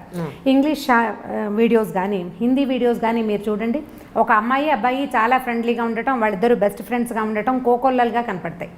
ఆడపిల్లలు ఇష్టారాజ్యంగా హెయిర్ కట్లు, చిన్నవి పొన్నవి బట్టలు వేసుకోవటమే మనం చూస్తాం. ఇప్పుడు మనం చూసిన పిల్ల న్యాచురల్లీ అది కాపీ చేయాలని అనుకుంటుంది. అది జరిగేదే కదా. అక్కడి నుంచి ఓ 10 మంది పిల్లలు చూసారనుకోండి, ఓ 2 పిల్లల తల్లులు కొంచెం ఫ్రీగా ఆలోచించేవాళ్ళు, పిల్లలు ఇష్టారాజ్యంగా పోనీ ఇవాళ రేపు ఫ్యాషన్ అని భావించేవాళ్ళు ఓ 2 చైన్ ఇస్తారు. మిగిలిన 8 మందికి వాళ్ళ మీద ఫ్యాన్సీగా ఉంటుంది. వాళ్ళ ఒక 5-6 కష్టపడి ఎలాగో ఇరికి అందులో జ్వరపడతారనుకోండి, ఓ 2 ఉండిపోతాయి డక్లింగ్స్ వెనకాల. వీటికి ఏమనిపిస్తుంది, ఈ బాతులన్నీ ముందుకు పోతున్నాయి, నన్ను పోనివ్వటం లేదని పేరెంట్స్ మీద ఒక కచ్చా అయిష్టము ఏర్పడతాయి. ఇప్పుడు ముందు పోతున్న ఈ 8 బాతుల్ని మనం ఏ రకంగా కంట్రోల్ చేయగలుగుతాం? మనం ఎక్కడ కట్ చేయాలి దాన్ని? ఎక్కడ కట్ చేయాలి? ముందు మనం మూలఛేదం చేసుకోవాల్సి వస్తుంది. దీనికి ఇక వేరే మార్గం ఏదీ లేదు. పల్లెటూళ్ళల్లో కూడా ఇందుకు భిన్నంగా లేరు. మీరంటే ఊళ్ళల్లో బాగుందనుకుంటున్నారేమో, నేను ఫ్రీక్వెంట్ పల్లెటూళ్ళు వెళ్తూనే ఉన్నాను కదా, నాకు బాగానే తెలుసు. అక్కడ కూడా ఎప్పుడు ఫోన్లలో ఉండే పిల్లలు, ఎంతసేపు చాటింగ్ చేసే పిల్లలు. మొన్న నేనేదో సినిమాకి వెళ్ళాను, సంవత్సరానికి ఒకసారి వెళ్తాం. సినిమాలో కూడా అమ్మాయి ఫోన్ చేసి నొక్కుతుంది. స్టేటస్ నువ్వు సినిమా థియేటర్లో ఉన్న సంగతి ఎవరికైనా ఎందుకు తెలియచేయాలి? అసలు ఎందుకు? అసలు ఏమిటి, అదే పిచ్చి అయిపోయింది కదండి నిజంగానే. ఆ సినిమా ఎన్నిసార్లు అమ్మాయి ఫోన్ మోగుతుందో, పిల్ల నా పక్కన కూర్చున్న పిల్ల నొక్కుతూనే ఉంది. ఇక ఆ చీకట్లో దాని ప్రతిభా విశేషాలు ఏమిటో. అర్జునుడు ఎందుకు పనికిరాడండి వాళ్ళ ముందు? ఎలా టకటకటకటక, అసలు ఎంత వేళ్ళకి ఎంత స్పీడో, నా కళ్ళు దాని వేళ్ళని పట్టుకోలేకపోయినాయి. నేను ఓల్డ్ అయ్యాను, అది మరీ యంగ్గా ఉందో. అమిత స్పీడ్, చకచక మెసేజ్ చేయడం, వెంటనే సమాధానం రావటం. సినిమాలో ఉన్నంతసేపు ఆ అమ్మాయి ఏదో ఒక మెసేజ్ పెడుతూనే ఉంది. పక్కన అమ్మాయి ఏం చేస్తున్నావు అని అడిగితే స్టేటస్ పెడుతున్నా. థియేటర్లో ఉన్నానని స్టేటస్ పెట్టాలా? నువ్వు సినిమా చూస్తావు, బజార్ వెళ్తావు, దానికి తోడు మనకి ఇప్పుడు గూగుల్ మ్యాప్ ఒకటి ఉంది. అంటే ఇది కరెక్టో కాదో నాకు తెలియదు, కానీ నేను ఎక్కడికి వెళ్ళినా అది నన్ను ప్రశ్నిస్తుంది, నువ్వు ఫలానా పాన్ షాప్ దగ్గర నుంచి అది నీకు నచ్చిందా అని. ఎగ్జాక్ట్లీ వాళ్ళకి దొరికిపోతున్నావు. అంటే ఒక కన్ను ఎప్పుడు మనల్ని చూస్తూ ఉంటుంది. మనం ప్రపంచాన్ని చూస్తూనే ఉన్నాం. ఇంత ప్రపంచంలో ఉన్న ఇన్ని రకాలు చూస్తున్నప్పుడు పిల్లలు దాన్ని కాపీ చేయాలనుకోవటం చాలా సహజం. ఎందుకంటే పిల్లలు కాపీ చేయటమే వాళ్ళ నేచర్. మనిషే కాపీ జీవి సరిగా చెప్పాలంటే. మనమే నేర్చుకుంటాం కదా, పిల్లలు ఇంకా ఎక్కువ నేర్చుకుంటారు. వాళ్ళు చూసేది ఏం చూస్తారో దాన్ని బట్టే వాళ్ళు అడుగుతుంటారు. ఫ్రీడమ్ ఇవ్వటము ఇవ్వకపోవటం అనేది దట్స్ పేరెంట్స్ తాలూకు ఉద్దేశాలు. కానీ మీరు మంచి స్కూల్లో చేరుస్తాము, ఇప్పుడు పెద్ద సర్కిల్ వెళ్ళే స్కూల్ అనుకుందాం, మన శక్తికి మించి కూడా ఒక్కొక్కసారి. ఇప్పుడు మిగిలిన వాళ్ళంతా ఒక వేషం వేస్తున్నప్పుడు మన బాతు పిల్లని ఆ వేషం వేయనివ్వకూడదంటే ఎలా కుదురుతుంది? నీకు స్కూల్ కావాలి, వేషం వద్దు అంటే సాగదు. మన లెవెల్ ఆఫ్ దీంట్లో ఉన్నప్పుడు మనకేమనిపిస్తుంది, అబ్బాయి ఇలా మరీ మిడిల్ క్లాస్ లెవెల్లో ఉన్నారు, హై క్లాస్ దాంట్లో చేరిస్తే పిల్లలకి ఎక్స్పోజర్ అదొక పెద్ద పదం. అవును. ఇప్పుడు ఈ ఎక్స్పోజర్ అనేది మంచి చెడు రెండు ఉంటాయి. మనం ఒకదానికి ఒప్పుకుని రెండో దానికి అబ్బే నో అనడానికి అసలు కుదరదు. అదే కదా, అది కుదరదు. ఇక అసలు నువ్వు చేయకూడదు. మీరు ఎక్కడ మార్చాలి దీన్ని? నేను అందుకే మూలఛేదం చేయటం ఇది అని చెప్తున్నాను. మీరు ఎక్కడి నుంచి మారాలి? ముందు మారాల్సింది ఎవరు కదా? మరి అలా కాదు. మరి ఇప్పుడు బాగా చదివించాలనే ఉద్దేశంతో ఒక మంచి స్కూల్లో వేద్దాం, మనకి ఇన్కమ్ లేకపోయినా సరే ఏదో కష్టపడి చేద్దామని జాయిన్ చేస్తుంటే చదువు కాకుండా మిగిలిన విషయాలు నేర్చుకుంటున్నారు తప్ప చదువు నేర్చుకుని రావట్లేదు. చదువు నేర్చుకుంటారు. ఇప్పుడు ఇది ఎలా ఉందంటే వర్షం పడాలి, నేను అనుకున్న చోటే నేను ఎక్కడ తవ్వాను అక్కడే పడాలంటే ఎలా కుదురుతుందండి? మన దగ్గర తప్పు లేదు, మనం చేస్తున్నదే పొరపాటు కాదా? అవునా కాదా? అంతేనంటారా? ఖచ్చితంగా.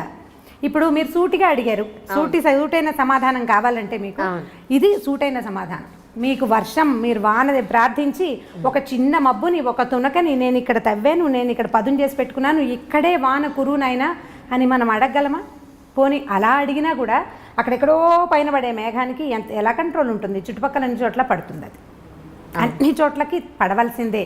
మీరు కంట్రోల్ చేయాల్సింది ఎక్కడంటే ముందు మనకి అత్యాశలు ఉన్నాయి చూడండి, వాటి దగ్గర కంట్రోల్ చేయాలి. ఏమన్నా హై ఎక్స్పెక్టేషన్స్, గ్రేట్ ఎక్స్పెక్టేషన్స్ని కొద్దిగా మినిమైజ్ చేయాలి, తగ్గించుకోవద్దు. కొంచెం మినిమైజ్ చేస్తే అప్పుడు ఇవి కూడా మినిమైజ్ అవుతాయి. ఇవి మినిమైజ్ అవుతాయి. ఇప్పుడు మన పిల్ల కాపీ చేయడానికి స్కూల్లో ఒక్క పిల్ల, మన ఒక పిల్ల ఉంది, ఇది కాపీ చేయడానికి స్కూల్లో ఒక్క పిల్ల ఉంది అనుకోండి, ఒక పిల్లని పెద్దగా కాపీ చేయరు, ఊరికే కొంచెం సరదాగా ఉంటుంది, ఉత్సాహంగా ఉంటుంది, అలా చేయాలని. మనం వద్దంటే మానుకుంటారు. ఆ 10 మంది పిల్లల్లో 7 అలాంటి వాళ్ళే అయితే ఈ 3 బాతు పిల్లల్ని మనం కంట్రోల్ చేయలేకపోతాం. మరి 10 ఉన్న చోట జాగ్రత్తగా సెలెక్ట్ చేసుకోవాలి. మీరు సెలెక్ట్ చేసుకునే స్కూల్స్, మనం పిల్లల్ని పంపించే సోషల్ ఎన్వైర్న్మెంట్ ఎలా ఉంది, మన వాళ్ళు ఏం చూస్తున్నారు, దానిని బట్టే పిల్లల ఆలోచన విధానం ఉంటుంది. అంతే. ఈ స్వేచ్ఛ విషయంలో ఏం చెప్తారు మీరు? ఏది స్వేచ్ఛ, ఏది విచ్చలవిడతనం అని అంటే అది ఎలా తెలుస్తుంది? ఇప్పుడు మరి పిల్లలు ప్రైవసీ కావాలంటున్నారు కదా, మాకంటూ ప్రైవసీ కావాలి. ఒక 13 ఏళ్ళు 14 ఏళ్ళు వచ్చేసాయంటే మేము టీనేజర్స్మి, లేదు 18 ఏళ్ళు వచ్చేసాయంటే మేము మేజర్ అయిపోయాం, మాకు ప్రైవసీ కావాలి అంటున్నారు. అప్పుడు పిల్లలతోటి మాట్లాడుకుంటూ ఉండాలి. పిల్లలకి అవసరాలు ఉంటాయి. ఇప్పుడు ఎప్పటిదాకా ఉంటాయి? కనీసం బాగా సంపాదన పరులు అయ్యేదాకా కొన్ని అవసరాలు, సంపాదన పరులు అయ్యాక కూడా మోరల్గా అవసరాలు ఉంటాయి. ఇప్పుడు మనం లవ్ మ్యారేజెస్ తీసుకుందాం ఈ విషయంలో. నేను నా ఇష్టము, నాకు నచ్చింది, నా జీవితము, ఇది నా జీవితం అనే డైలాగ్ మనం బాగా తరచుగా వింటాం. ఈ నీ జీవితం ఎవరో పెళ్లి చేసుకున్న తర్వాత ఏదైనా సమస్య రాగానే వెంటనే అమ్మా నాన్న గుర్తొస్తారు. ఈ అమ్మా నాన్న గుర్తురానితనం ఉంటే అప్పుడు అది నీ జీవితం అవుతుంది. ఏదైనా సమస్య రాగానే వెంటనే అమ్మా నాన్నలు ఎంటర్ అవుతారు, లేదా వీళ్ళే వెనక్కి వచ్చి పరిగెత్తుకుంటూ వచ్చేస్తారు కదా. వీళ్ళు పరిగెత్తుకొస్తారు, మా అమ్మా నాన్న కూడా అయ్యో పిల్ల సమస్యల్లో ఉందని దగ్గరికి తీసేస్తారు.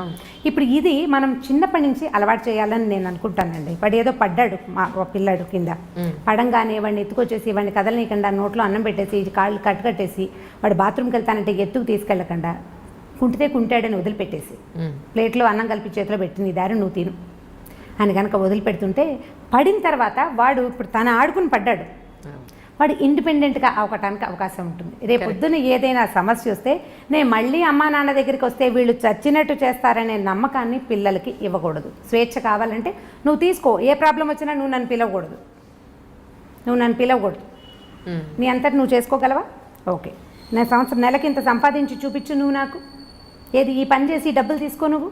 మొన్న ఒక వీడియో చేసాం ఈ మధ్య, పిల్లలకి పని చేయించి వాళ్ళకి డబ్బులు ఇవ్వండి అంటే చాలా నెగిటివ్గా, అంటే జనరల్గా నేను అన్ని నెగిటివ్ కామెంట్స్ ఎప్పుడూ చూడలేదు. ఈసారి అప్పుడు పాడైపోరాండి, డబ్బులు చూపిస్తే పిల్లలు పాడైపోరాండి అని చాలా మంది అడిగారు. డబ్బులు చూపిస్తే పిల్లలు పాడైపోతారా? మీరు చూపించే అతి ప్రేమ వల్ల కదా పిల్లలు పాడైపోయేది. డబ్బుతోటి పిల్లలు పాడవరు. వాడి కష్టానికి సరిపడా డబ్బులు తీసుకుంటే కనుక కష్టానికి డబ్బుకి విలువ తెలుస్తుంది, పిల్లలకి ఇండిపెండెంట్గా అవుతారు. మనం ఏం చేస్తున్నాము, వాళ్ళకేమో ఈ రకరకాలు చూపించేసరికల్లా వాడు స్వేచ్ఛ కావాలని కోరుకుంటాడు, కానీ అవసరం వచ్చినప్పుడల్లా అమ్మా నాన్న మీద డిపెండ్ అవ్వచ్చు అనే ప్రాక్టీస్ని మనం చిన్నప్పటి నుంచి అలవాటు చేస్తున్నాం. మిగిలిన దేశాలకి ఇండియాకి ఉన్న డిఫరెన్స్ ఏంటంటే వీళ్ళకి మోరల్గా, మన దగ్గర మోరల్ సపోర్ట్కి పేరెంట్స్ మీద డిపెండెన్సీ అనేది అసలు బై జీన్స్ తరాల వెంబడి మనకు అది ప్రాక్టీస్ అయింది. ఏదైనా కష్టం రాగానే నాన్న అనో అమ్మ అనో ఏడుస్తాం మనం. మిగిలిన దేశాల్లో కొంచెం తక్కువ ఉంది అది. వాళ్ళు ఫ్రెండ్స్ మీదో లేకపోతే వాళ్ళ మీద వాళ్ళేనో డిపెండ్ అవుతారు. గివ్ మీ సమ్ రూమ్ అంటుంటారు, చాలా సినిమాల్లో కనపడుతుంది. వాడికి స్పేస్ కావాలన్నమాట, వాడిని వదిలిపెట్టేయాలి వాడి కష్టానికి. మన దగ్గర కష్టానికి ఏముండదు, ఏదైనా కష్టం రాగానే వీళ్ళకి మనుషులే కావాల్సి వస్తారు. మనం ఆ ప్రాక్టీస్ ఇస్తున్నాం. ఈ ప్రాక్టీస్ ఇవ్వకుండా ఉండాలని నేను భావిస్తానండి. చాలా చిన్నప్పటి నుంచే 7-8 ఏళ్ల పిల్లడు వాడి వాళ్ళ హోంవర్క్ రాయలేదు, మాట వినలేదు, టీచర్కి ఎక్స్ప్లెనేషన్ ఉత్తరం రాయమంటే నేను రాయను, నువ్వు రాసుకో లేదా నువ్వు చెప్పుకో.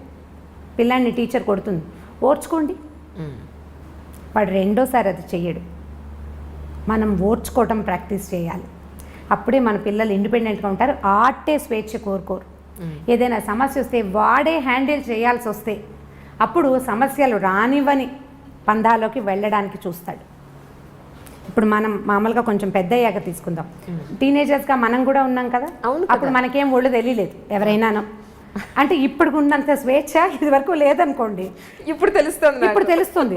ఇప్పుడు మన పిల్లలు వచ్చాక మనం కూడా ఇలాగే చేసాము అని జ్ఞాపకం వస్తుంటుంది. మన అమ్మలు ఒకరు సపోర్ట్ చేస్తుంటారు, మా పిల్లలు ఇలా చేయలేదమ్మా అంటుంటారు. ఏ కాలానికి ఆ కాలమే, ఎప్పటిదప్పుడే. ఆ రోజుల్లో అదే ఎక్కువ. ఇప్పుడు ఈ టీనేజ్లో ఓవర్ యాక్షన్ చేసే పిల్లల్ని 1-2 రోజులు వాడికి కావాల్సిన రెగ్యులర్గా మనం అందించే విషయాలు కొన్ని ఉంటాయి కదా, అవి అందించకుండా వదిలిపెట్టేయండి. ఓకే, ఇది ఒక సొల్యూషన్ కింద వాడుకోండి. అయితే పిడికి బియ్యానికి ఒకే మంత్రంలాగా అన్నిటికీ ఇదే చేయకూడదు. ఓకే, అన్నిటికీ కాదు. టీనేజ్ పిల్లాడంటే 16 ఏళ్ళు 18 ఏళ్ళు అనుకోండి, వాడికి మార్నింగ్ ఎవరో ఒకళ్ళు నిద్ర లేపాలి, కాఫీయో టీయో పాలో ఎవరో ఒకళ్ళు ఇవ్వాలి. వాడంతటి వాడు ఏం చెయ్యడు. వాడి బట్టలు ఇస్త్రీలో ఉండాలి, లేకపోతే వాడి షూస్కి సాక్స్కి అంటే లంగర్ అందదు కదా, అవి ఎక్కడో ఇవి ఎక్కడో ఉంటాయి. ఆ రెండింటిని సింక్రనైజ్డ్గా తల్లులు పెడుతుంటారు సాధారణంగా. ఈ సింక్రనైజేషన్లో అవి చెయ్యొద్దు.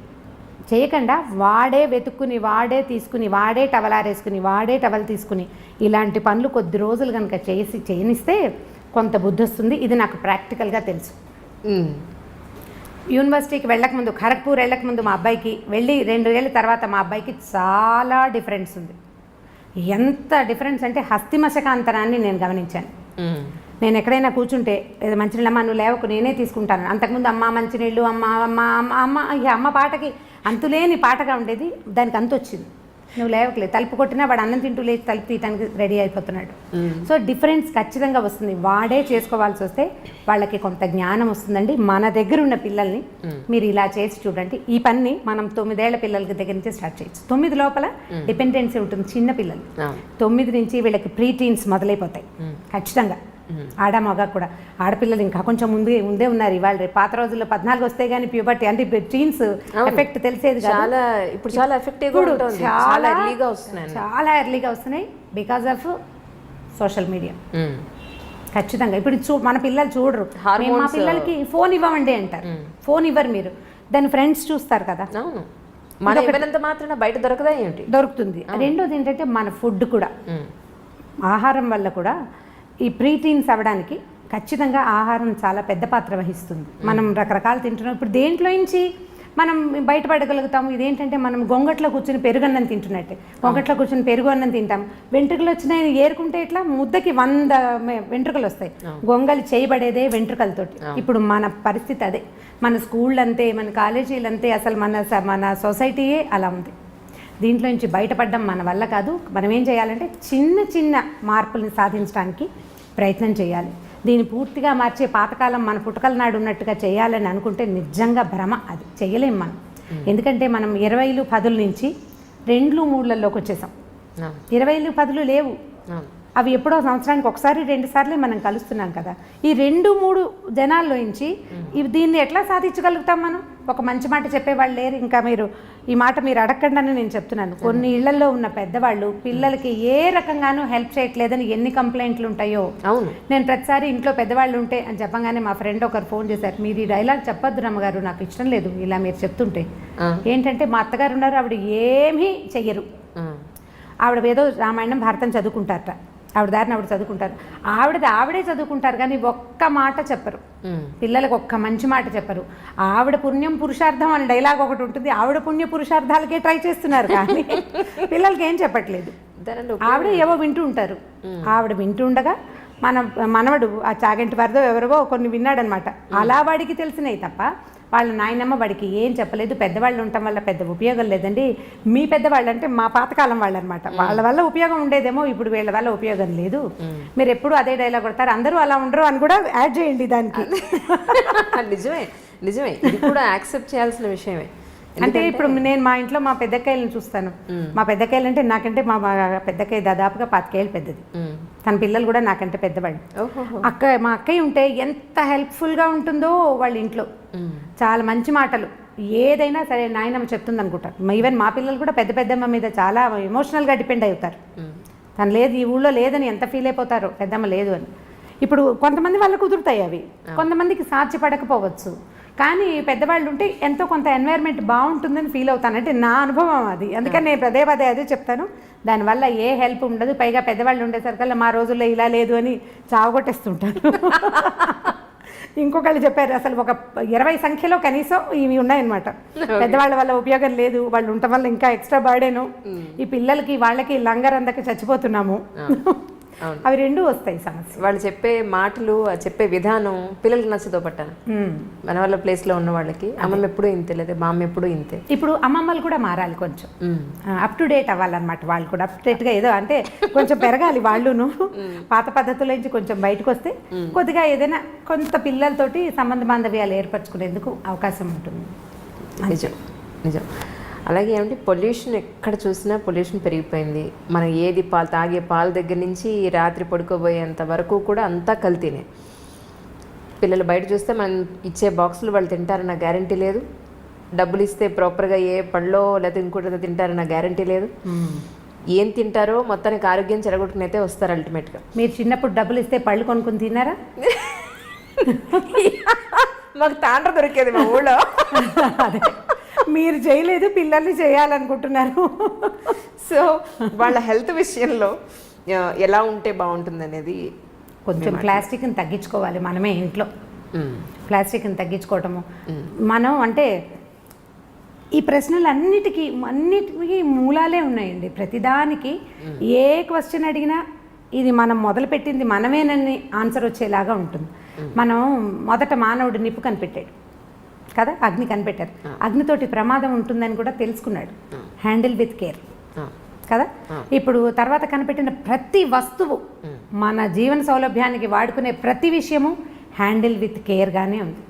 మొదట పొయ్యి పెట్టుకునే వాళ్ళం, ఆ పొయ్యిలు అంటుకుని ఎప్పుడు ఇళ్ళు తగలపడిపోతుండే. మన చిన్నప్పుడు కూడా అగ్ని ప్రమాదాలు చూసేవాళ్ళం. గ్యాస్ స్టవ్ కనిపెట్టారు. బయోగ్యాస్ వల్ల అంత ప్రమాదం కొంచెం తక్కువ, ఎందుకంటే ఎక్కువ ఫ్లో ఉండదు కాబట్టి. కాల్ గ్యాస్ ఎంత సులువు, మొత్తం దేశం అంతా కాల్ గ్యాస్ అందించేసాం. దాంతో ప్రమాదాలు ఎంత ఎక్కువ ఉన్నాయి. ఇప్పుడు కారు, బైక్, స్కూటరు, మీరు ఏది పట్టుకోండి అవన్నిటికీ మనకి జీవితం ఎంత సులువు అయిందో వాటితోటి అంత ప్రమాదభూయిష్టంగానే ఉంది. మన సెల్ ఫోన్లు, ఇదివరకు ఎక్కడున్నామో ఎప్పుడో ఒక ల్యాండ్లైన్ ఫోన్ చేస్తే ఒక రకంగా తెలిసేది. ఇప్పుడు అనుక్షణము మనం ఎక్కడున్నామో మనం తెలియజేస్తున్నాము, లేదా అదే తెలుసుకుంటోంది. దాని రేడియేషన్ వల్ల ఎన్ని రకాల సమస్యలు వస్తున్నాయో, సెల్ టవర్ల వల్ల రేడియేషన్లు, దానివల్ల క్యాన్సర్లు, ఇదివరకు ఇన్ని లేవు. ఇప్పుడు మనం ఎక్కడ మానేసుకోవాలి? దేవి మానాలి మనం? ఏవేవి మానగలుగుతాము? ప్లాస్టిక్ మొదట లేదు, దాదాపుగా ఒక 25-30 ఏళ్ల క్రితం రేర్గా బట్టల షాపులో ఒక ప్లాస్టిక్ కవర్ ఇస్తే దాన్ని బహుభద్రంగా దాచేవాళ్ళం. 35 ఏళ్ల నాడు మా బందర్లో దోరడ్లాస్ అనే షాప్ ఉండేది. వాళ్ళ దగ్గర బ్రౌన్ పేపర్ తోటి బట్టలు, బ్రౌన్ పేపర్ కవర్లలో పెట్టేవాళ్ళు. అది వీడు పేపర్ కవర్ పెడతాడు, ఇవి చిరిగిపోతాయి అని మా అక్క ఎప్పుడు విసుకుంటూ ఉండేది. తర్వాత ప్లాస్టిక్ కవర్ వస్తే ఇది హాయిగా ఉందనిపించేది. ఈ హాయి అంత హాయి కాదని, తర్వాత కాలంలో అది మనని కబళించేస్తుందని మనకు ఆనాడు తెలీదు. ఇప్పుడు అది ఎట్లా అయింది? ప్లాస్టిక్ ఇక వామనావతారం లాగా ఎక్కడ పడితే అక్కడ త్రివిక్రమావతారం తాల్చేసింది ప్లాస్టిక్. ప్రతి చోట ఉంది కదా, భూమి ఆకాశాలు పట్టకుండా అయిపోయింది. ఏది మనం తీయలేం మన జీవితాల్లో నుంచి. కాబట్టి చిన్న చిన్న విషయాల్లో కనీసం మనం పొల్యూషన్ని తప్పించుకోగలిగితే ప్రయత్నం చేయటమే, అంతకంటే మనం ఏం చేయలేము. ఇందులో నుంచి బయటపడడం మన వల్ల కాదు. సేమ్ గొంగళి పెరుగన్నమే చెప్పుకోవాలి ఇక్కడ కూడా. పొల్యూషన్ నుంచి తప్పించుకోవడానికి ఈజీ మార్గాలు, కార్లు, ఒక కారులో ఒక మనిషి కాకుండా 3-4 పూల్ చేయటం, నడవగలిగే దూరాలకి బళ్ళు తీయకుండా నడిచి వెళ్ళటం, లిఫ్ట్లు అవి వాడకుండా ఉండటం, అవన్నీ కూడా ఇప్పుడు ఇండివిజువల్ థింగ్స్. ఇవి సొసైటీకి ఉపయోగపడతాయి. నేను చేస్తాను అనుకోండి, ఒక 5-6 నా చుట్టుపక్కల వాళ్ళు చేయకపోతే ఊరందరిది ఓ దారి, ఉలిపికట్టది ఇంకో దారి లాగా అవుతుంది, నాది ఇంకో దారి. అంతే కదా, అలాగే అవుతుంది. ఇప్పుడు మనం అందరం మాట్లాడుకుని కనుక ఈ ప్రయత్నం చేస్తే కొంత మటుకు బెటర్గా ఉంటుంది. ప్రయత్నం చేయాలి కదా. అందుకని నేను అనుకుంటాను సొసైటీస్లో, అపార్ట్మెంట్స్లో మాట్లాడుకుని ఈ పొల్యూషన్ని పక్కకి తీయడానికి ప్రయత్నం చేయాలేమోనని అనిపిస్తుంది. మనం ట్రై చేయాల్సిందే, లేకపోతే అవదు. దీనికి ఇనిషియేటివ్ ఎవరు తీసుకుంటారు? మళ్ళీ ఈ ఫోన్లు, మళ్ళీ మీటింగ్లు, ఒక మీటింగ్ కూర్చున్నప్పుడు ఒక చోట కూర్చున్నప్పుడు మళ్ళీ ప్లాస్టిక్ బాటిల్స్లో మంచినీళ్ళు, ఆ తర్వాత ఏమో డిస్పోజబుల్ గ్లాసులు, ప్లేట్లు తెచ్చుకుంటాం మనమేమో పొల్యూషన్ కంట్రోల్ చేయాలనుకుంటున్నాం, మన దగ్గర ఇవన్నీ ఉంటాయి. ఇప్పుడు గవర్నమెంట్ బోర్డు అన్ని మీటింగ్లు జరుగుతాయండి. ఇక మీటింగ్ అయిన తర్వాత ఆ ప్రాంతాల్లో ఎన్ని బాటిల్స్, ఎన్ని గ్లాసులు, ఎన్ని ప్లేట్లు, ఎంత చెత్తో, మామూలు చెత్త కాదు. ఇవన్నీ ఎక్కడికి వెళ్తాయి? కష్టం కదా. మనం ఆలోచించి దీన్ని పక్కకు తీయాలి. ఇళ్లలో కనుక చేస్తే బాగుంటుంది అనిపిస్తుంది. ప్లాస్టిక్ని తగ్గించుకోండి, ప్లాస్టిక్ వాడకం, తర్వాత నాన్ స్టిక్ లాంటివి వాడడం, అవన్నీ మనంతటా మనం చేసుకుంటే. ఇప్పుడు నేను చేస్తాను సీరియస్గా. ఇప్పుడు మా ఇంటికి వచ్చిన వాళ్ళకి చెప్తాను, వాళ్ళకి నచ్చింది అనుకోండి, అంటే నా వే ఆఫ్ టాకింగ్ వాళ్ళకి నచ్చాలి. ఆ రోజు వాళ్ళ మంచి మూడ్లో ఉండాలి. ఇవన్నీ ఉన్నాయి కదా, ఉన్నప్పుడు మార్చుకుంటారు. ఇవాళ నుంచే అట్లా స్ప్రెడ్ అవుతుంది. అంతే. 1:2, 1:3, మళ్ళీ 3:9 ఈ రకంగా వెళ్ళాలి. ప్రయత్నం చేస్తే మన ఇళ్లలో, కనీసం మన చుట్టాల ఇళ్లలో, నేను ఇది కొన్ను, ఈ వేరు కొన్ను, ఆ వేరు నేను కొన్ను. యాక్చువల్గా నాకు కూడా మొదట్లో ప్లాస్టిక్ వస్తువులు మంచి సరదా ఉండేది. కొన్నేళ్ల క్రితం ఆ కలర్ఫుల్గా ఉంటే అదే కదా చాలా బాగుంది, క్లీన్గా ఉంది, నీట్గా ఉంది అనిపించేది. ఎప్పుడైతే ఇది మన తినేస్తుంది అని అర్థమైందో, ఒక 10 ఏళ్ళుగా నా అంతటి నేను ఏమీ కొనలేదు. వాటంతటా అవి వచ్చినవి ఓ రోజు వాడడం, మళ్ళీ జాగ్రత్తగా తీసి పక్కకు పెట్టడం. ఇది ఏంటంటే హ్యాండిల్ విత్ కేర్ అన్నాం కదా. అవసరమైనప్పుడు, అత్యవసర స్థితిలో వాడుకోవటం, లేనప్పుడు దాన్ని రోజువారీ వాడకంలోకి పెట్టకూడదు. ఇప్పుడు మా దగ్గర బోల్డ్ డబ్బాలు ఉన్నాయి, అవన్నీ ఏం చేయాలి? పారేయాలంటే పారేయద్దు, అత్యవసరానికి వాడుకోండి. ఎక్కడికో బయటకు వెళ్తాము, స్పిల్ అవ్వకుండా ఒక పదార్థాన్ని తీసుకెళ్ళాలి, అప్పుడు వాడుకోండి. స్పిల్ ప్రూఫ్గా ఉండే డబ్బాల్ని ఆ ఒక్క రోజుకి, అప్పుడు బాగానే ఉంటుంది కదా. దానికోసం ట్రై చేస్తే మనమే. ఇప్పుడు దీని అన్నిటికీ ఆడవాళ్లే ట్రై చేయాలా అంటే, మనం ట్రై చేస్తుంటే మనతో పాటు ఉన్న వాళ్ళు చచ్చినట్టు ట్రై చేస్తారు. రెండో దారి లేదు కదా. మరి నేను ఇలాగే చేస్తానంటే రెండో వాళ్ళు ఏం చేస్తారండి? అవును, అనే చెయ్యను, అంతే. దానికోసం పోట్లాడక్కర్లేదు, చేయనంటమే. వినిపించుకున్నట్టు ఉండిపోవటం, వినపడినట్టు ఊరుకోవటం, వాటిని ప్రాక్టీస్లో పెట్టాలి ఏ ఆడవాళ్ళైనా సరే. ఇప్పుడు మనకు నచ్చిన విషయం ఒకటి ఉంది, వాళ్ళకి నచ్చలేదు అవతల వాళ్ళకి, ఏం చేస్తాము? 2 రోజులు పోరాడతాం. పోరాడేది ఏమిటి? నిశ్శబ్దం. ఊరుకున్నంత ఉత్తమం లేదని చెప్తారు. ఊరుకోవాలి. వినిపించుకోకుండా మన దారిని మనం చేస్తుంటే కొన్నాళ్ళకి ఆటోమేటిక్గా అది అలవాటు అయిపోతుంది, అంతే. కానీ ఎంత కష్టం మాట్లాడకుండా. మన కోపం వచ్చినప్పుడు, మనకి యాంటీగా ఒక విషయం జరుగుతున్నప్పుడు, మనకు నచ్చంది జరిగినప్పుడు ఒక మాట అనకుండా కామ్గా ఉండాలంటే చాలా కష్టం కదండి. చాలా కష్టం. మీ వాళ్ళ అమ్మగారు ఏం చేసి ఉంటారో ఆలోచిస్తే ఈజీగా అనిపిస్తుంది. ఓకే, నిజంగా. ఎందుకంటే ఇప్పుడు మనకి లైఫ్ సులువైపోయింది కదా అంజలి. నిజం, ఎంత ఈజీ అయింది. సింపుల్గా బళ్ళ మీద, కార్ల మీద వెళ్ళిపోతున్నాం. ఏదైనా పచ్చడి చేయాలంటే ఈజీగా చేసేస్తాం. ఇదివరకు ఆవకాయ అంటే 10 రోజుల పని. ఇప్పుడు ఏం లేదు, రైతు బజార్ వెళ్తాం, 3-4 గంటలు ఆవకాయ ఫినిష్ చేసి డబ్బాకెత్తి పక్కన పడేస్తాం. చాలా తొందరగా అయిపోతుంది. అన్ని పనులు ఈజీగా అవుతున్నాయి. మన అమ్మమ్మల జీవితాలు ఇలా సులువుగా నడవలేదు. చాలా స్ట్రగుల్ అయ్యేవారు, చాలా శ్రమ పడేవాళ్ళు, బోల్డ్ అంతా పని చేసేవాళ్ళు, అలుపు సులుపు లేకుండా ఉండేవాళ్ళు. నిజం, అలుపు లేకుండా ఉండి తర్వాత మరి నెక్స్ట్ డే నడవాలి కదా. ఈ ఒక రోజుతోటి అయిపోలేదు కదా. ఇవాళ బాగా అలసిపోయామంటే మనమైతే 2 గంటలు ఎక్స్ట్రా పడుకుంటున్నాం. పాత రోజుల్లో పడుకుందుకు అవకాశాలు కూడా ఉండేవి కాదు. మంచం ఎత్తేయాలి తెల్లారకుండానే. ఇప్పటి పరిస్థితులు కావు కదా. వాళ్ళని ఒకసారి తలుచుకుంటూ ఉంటే మన ముందు తరం వాళ్ళు ఎంత స్ట్రగుల్ అయ్యారో ఆలోచిస్తే ఇది ఈజీగా అనిపిస్తుందని నేను అనుకుంటాను. నేను మా మదర్ని బాగా తలుచుకుంటా ఆ విషయంలో, మా నాయనమ్మని కూడా. ఎలా వీళ్ళు సర్దుకున్నారు, ఎట్లా వీళ్ళు చేయగలిగారు. మా పెద్దక్కయ్యలు 3 కూడా ఎప్పుడూ నాకు ఫ్యాసినేషన్ వాళ్ళ మీదే ఉంటుంది. వీళ్ళు ఎలా చేశారు అని. పొయ్యి మీద వంట చేసుకోవటం, 20 మంది 15 మంది పిల్లలు, ఇంటి నిండా పిల్లలు, ఓ పిల్లకి జ్వరం, ఓ పిల్లకి తలనొప్పి, ఇంకో దానికి ఇంకోటి ఏమిటో, ఒకటి పడి కాలికి దెబ్బలు కొట్టుకుంటారు. ఇంతమందిని హ్యాండిల్ చేస్తూ నిజము హ్యాండిల్ చేస్తూ అసలు ఇల్లు పెద్ద ఇల్లు, బాత్రూములు ఎక్కడో బాత్రూములు. అవును, ఇప్పుడు బెడ్రూమ్లో ఉండేవి కాదు కదా. బెడ్రూమ్ ఏంటి అసలు ఇంటికి దగ్గర కాదు. ఇల్లు ఎక్కడో, బాత్రూమ్ ఎక్కడో బాత్రూమ్. ఎంత అవస్థగా ఉండేదో, ఎంత కష్టపడేవాళ్ళు. వాళ్ళు ఎలా చేయగలిగారు? ఎప్పుడు చూసినా నవనవలాడుతూ పక్కపక్కలాడుతూ బాగానే ఉండేవాళ్ళు, రకరకాల పనులు చేసుకుంటూ. నేను వాళ్ళని ఎప్పుడూ తలుచుకుంటాను. నేను వాళ్ళతో పోలిస్తే 100 పని చేయట్లేదు అనిపిస్తుంది ఇప్పుడు. కరెక్ట్. వాళ్ళు అలా పోల్చుకుంటే కనుక మీకు సహనం ఆటోమేటిక్గా వస్తుంది. First of all self pity పోగొట్టుకోవాలి. ఇప్పుడు ఆడపిల్లలకి పెద్ద జబ్బు అదే. అవునండి, చాలా పెద్ద జబ్బు. నేను ఎంత కష్టపడుతున్నానో అన్న వాక్యం మర్చిపోతే ఏముండదు, ఈజీగా ఉంటుంది. మీరు ఆలోచించి చూడండి ఒకసారి. మీరు చెప్తుంటే నేను ఊహిస్తున్నాను. యాక్చువల్లీ మీరు చెప్పిన దాంట్లో నేను కూడా ఉన్నాను. ఇంత చేస్తాను, వీళ్ళెవరికి బుద్ధి జ్ఞానం లేదు, ఒకళ్ళు చేసి అవ్వట్లేదనే ఒక ఫీలింగ్లోనే మొదట్లో ఉద్యోగాలు తీసుకునే కొత్తలో జాబ్ సరదాగా మొదలు పెడతారు. చదువుకున్నాం, ట్రై చేసాం, జాబ్ వచ్చింది. తర్వాత దాని నుంచి మనం బోల్డంత రెవెన్యూ సాధిస్తాం, అందరికీ ఉపయోగపడుతూ ఉంటుంది. ఇప్పుడు మనకి పని బాగా చేసేస్తాం ఖాళీగా ఉండేసరికి, అందులో కొంచెం ముందుకెళ్తాం, ఉద్యోగాల్లో ముందుకెళ్తాం. మనకు ఒక చిన్న సాటిస్ఫాక్షన్, లోపల ఒక ఈగో సాటిస్ఫై అవుతూ ఉంటుంది. కొన్నాళ్ళు పోయాక ఈ పని చేయలేను, నా వల్ల కాదు అని ఆఫీస్లో చెప్పడానికి కూడా మనకు ప్రాణం ఒప్పదు. ఎందుకంటే లోపల ఒక ఈగోని, ఆత్మారాముడిని సంతృప్తిపరచాలి కదా. ఆత్మారాముడు అంటే ఆకలే కాదు, మన ఆత్మకి మనం అలవాటు చేసినటువంటి సంతోషం, దాంట్లోంచి బయటపడాలని ఉండదు మనకి. ఈ కొన్నాళ్ళు పోయిన తర్వాత ఆత్మారాముడికి అయ్యో పాపం అనిపించడం మొదలుపెడుతుంది. నిజంగానే అవును, అంతే. ఇప్పుడు ఒక 8-10 ఏళ్ల జాబ్ తర్వాత మీకు ఎన్ని బర్డెన్స్ వచ్చినా, ఎన్ని ఇబ్బందులు వచ్చినా మీకు ఉద్యోగం మాందామని ఉండదు. మొదటిది ఆ వస్తున్న డబ్బు, దానివల్ల ఉన్న ఉపయోగాలు అవి పెద్దగా కనపడతాయి. వీటన్నిటినీ మించిన అద్భుతమైన విషయం ఏంటంటే సాటిస్ఫాక్షన్. దేన్ని సాటిస్ఫై చేస్తున్నాము మనం? ఈగోని, ఆత్మ తృప్తి, దాన్ని పోగొట్టుకుందామని ఉండదు. అందుకని చేయలేకపోతాము. అప్పుడు మన మీద మనం ఆత్మారాముడికి జాలేస్తుంది అనమాట మన మీద. ఈ జాలేసేసరికి ఏమవుతుంది, మనం సెల్ఫ్ పిటీకి లోనయ్యి అవతల వాళ్ళని ఇబ్బంది పెడుతూ ఉంటాం.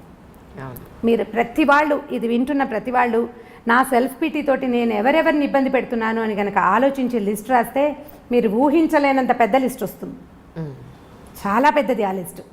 నేను కష్టపడుతున్నాను అని మొదట మన అమ్మల నాన్నల దగ్గర నుంచి అందరినీ ఇబ్బంది పెడతాం మనం. మనకు తెలియకుండానే హర్ట్ చేస్తాం. దానికి లోన్ అవుతున్నది మనము, సెల్ఫ్ పిటీకి లోన్ అయ్యేది మనమైతే దానివల్ల సఫర్ అయ్యేది మిగిలిన వాళ్ళు అవుతారు.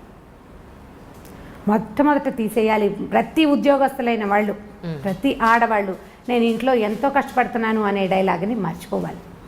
ఎవడి వంతు పని వాడు చేసుకుంటూ జీవితాన్ని ముందుకు తీసుకెళ్ళాలి. మీరు ఎట్లా అనుకుంటే చెట్లు చేమలు కూడా సెల్ఫ్ పిటీతోటి బాధపడాలి. వాటికి మనకి పెద్ద తేడా ఏం లేదు. వాటి పని అవి చేస్తున్నాయి, మన పని మనం చేస్తున్నాం. ఇలా కనుక అనుకుంటే మీకు సెల్ఫ్ పిటీ రాదు, మీరు ఇంకా ముందుకెళ్ళగలుగుతారు. మీ ఉద్యోగ జీవితంలోనూ మామూలు దైనందిన జీవితంలో కూడా మీరు చాలా సాధించగలుగుతారు. ఎక్కువ మందికి ఆదర్శంగా కూడా ఉండగలుగుతారు. సెల్ఫ్ పిటీ పడద్దు. నిజం. తర్వాత రమ్మగారు, పేర్లు చెప్పకూడదు. ఒక సమస్య ఏంటంటే, ఒక ఫోను ఒక ఇద్దరి దంపతుల జీవితాలని ఎలా నాశనం చేస్తుంది అనేది. ఈరోజు హస్బెండ్ అతని ఫోన్కి అతని పాస్వర్డ్ పెట్టుకుంటున్నాడు, వైఫ్ ఈవిడ ఫోన్కి ఈవిడ పాస్వర్డ్ పెట్టుకుంటుంది. నేను అడిగింది ఏంటి అంటే వాళ్ళని, మీకు ఏ రహస్యాలు లేనప్పుడు మీ ఫ్యామిలీ అంటే మీ హస్బెండ్ దగ్గర, మీ వైఫ్ దగ్గర మీరు ఎందుకంత రహస్యంగా ఉండడం? మీరు ఏ మిస్టేక్ చేయనప్పుడు పాస్వర్డ్లు ఎందుకు? ఆవిడ గురించి మీకు మొత్తం తెలిసి, మీ గురించి ఆవిడికి మొత్తం తెలిసినప్పుడు పాస్వర్డ్లు ఎందుకు అని అన్నాను. లేదు మాకుండే సమస్యలేవో మాకుంటాయన్నారు. అలాంటప్పుడు నిజంగా ఒక అమ్మాయి ఇల్లు దాటి, 4 గోడలు దాటి, గడప దాటి బయట ఉద్యోగానికి పెడుతుంది అంటే ఎన్నో రకాలైన హెరాస్మెంట్స్ని మోగగా భరిస్తూ చేస్తూ ఉంటుంది. ఇది నిజం. అది తల్లికి చెప్పుకోలేకపోవచ్చు, హస్బెండ్కి చెప్పుకోలేకపోవచ్చు కూడా. కొన్ని భరించి, ఒక్కొక్కసారి భరించి రివర్స్ అయ్యి, లేదా చాలా జరుగుతూ ఉంటాయి బయట. ఇవన్నీ కూడా ఇంటి వరకు రావు, ఆ అమ్మాయి మనసులోనే ఉండిపోతాయి. ఇలాంటి ఇష్యూస్ ఏమన్నా బయటపడతాయేమో అని అమ్మాయి ఏమన్నా కొంత సంకోచించచ్చేమో, కానీ అబ్బాయిల విషయాల్లో, ఎస్పెషల్లీ హస్బెండ్స్, తండ్రుల విషయాల్లో అంత సీక్రెసీ మెయింటైన్ చేసేది ఏముంటుంది? ఇలా చేయడం కరెక్టా?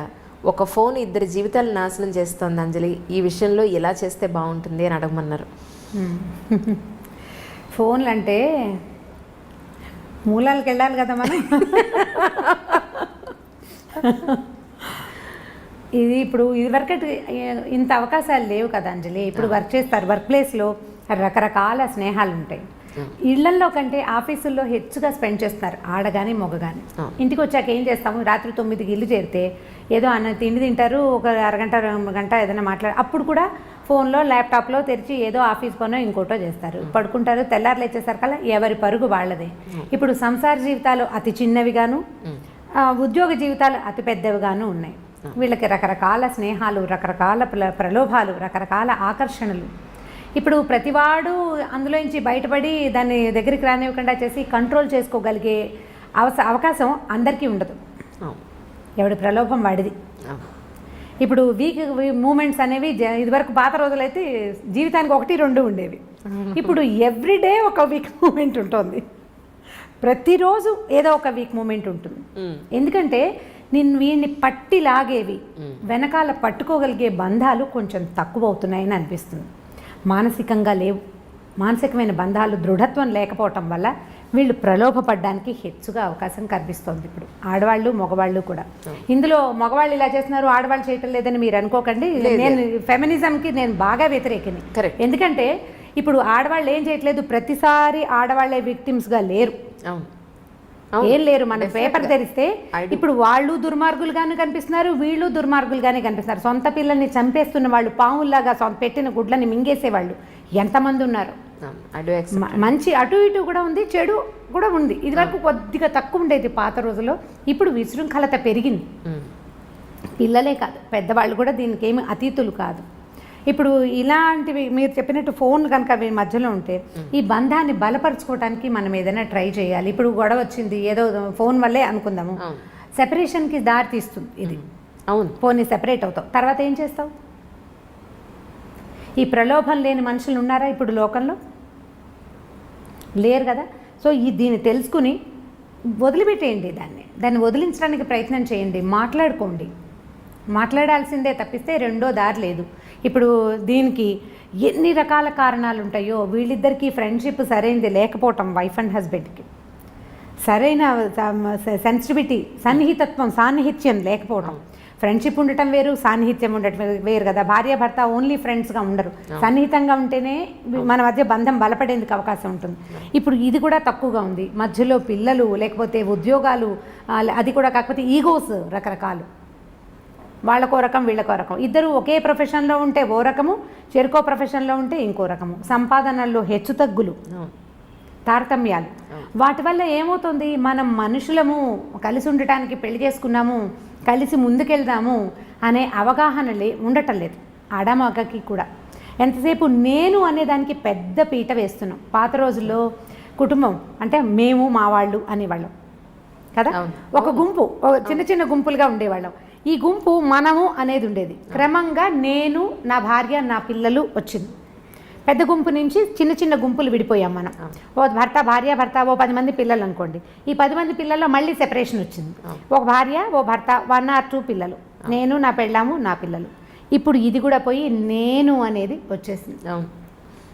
అవును, నేను ఒక్కడనే కాను, నాతో పాటు ఓ భార్య ఉంది, ఓ 2 పిల్లలు ఉన్నారు. మేమిద్దరం కొట్టుకుంటే వీళ్ళ మీద ఎటువంటి ఇది వస్తుంది అనేది మగ కానీ ఆడ కానీ ఖచ్చితంగా మనం ఆలోచించాలి.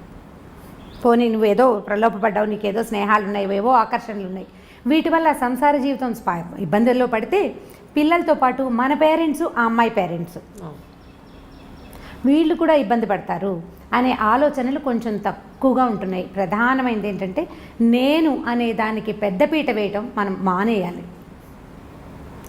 ఎవరైనా సరే కొద్దిగా సెల్ఫ్ తగ్గించుకోవాలి. ఒకవేళ అవతల వాళ్ళలో చిన్న తప్పు మనం కనిపెట్టామనుకుందాం, మీరు క్షమిస్తారా అని నన్ను అడగండి. కొంత క్షమించాలి. కొంత క్షమాగుణం కనుక మనం అలవర్చుకుంటే ఏదో చిన్న పొన్న తప్పుని లెట్ గో చేయటం నేర్చుకోండి. ఒక చిన్న తప్పు, దీన్ని రిపీట్ చేయొద్దు. మరి ఇప్పుడు మన పిల్లాడు అనుకోండి, మన కొడుకు లేదా మన కూతురు ఏదో పొరపాటు చేస్తారు, ఓ 2 చెంపకాయలు కొట్టి ఏదో తిట్టి ఒక పూట మనం కూడా అన్నం తింటాం మానేసి యథాశక్తి ఏడ్చి ఏం చేస్తాం, పిల్లని వెళ్ళిపో మా ఇంట్లో నుంచి అంటామా? అనం కదా, సర్దు కూరుకుంటాం.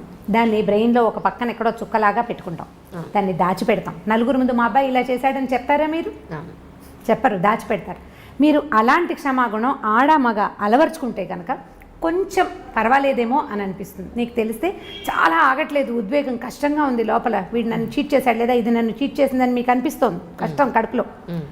దాన్ని ఎవరితోటైనా క్లోజ్ ఫ్రెండ్స్ తోటి, ఆ ఫ్రెండ్షిప్ ఎలా ఉండాలి, నూతులోకి రాయి వేస్తే రాయి నిదానంగా వెళ్ళిపోతుంది అడుగుకి, అలా కూడా రాదు పైకి. అలాంటి స్నేహం ఎవరితోటి ఉందో వాళ్ళతోటి షేర్ చేసుకోండి. ఎంత కష్టమో ఈరోజు అలాంటి స్నేహం, చాలా కష్టం, చాలా కష్టం.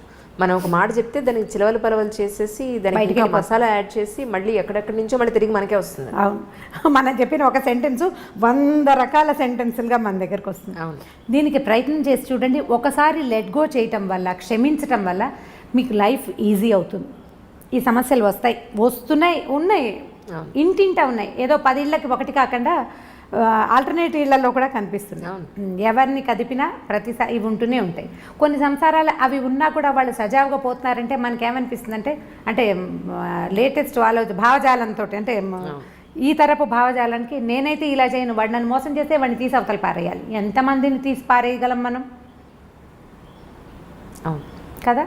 ఈ ఆలోచన ధోరణి కనుక మార్చుకుంటే ఇంత పెద్ద ఇబ్బంది ఉండదేమో అని అనిపిస్తుంది. సమస్యలు ఖచ్చితంగా వస్తాయి సంసారంలో. అది ఎవరి ద్వారా అయినా, ఎవరి వల్ల అయినా కావచ్చు.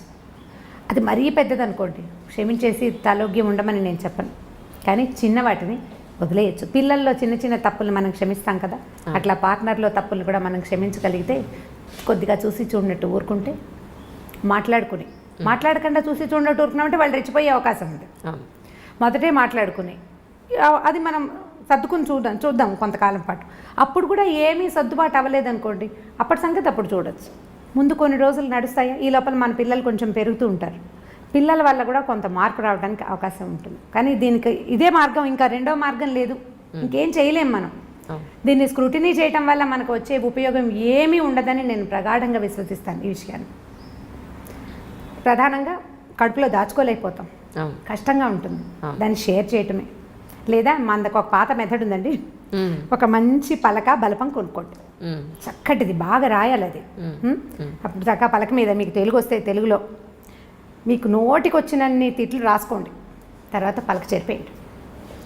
మీరు ఎలా మోసపోయారో కూడా దాని మీద రాయండి.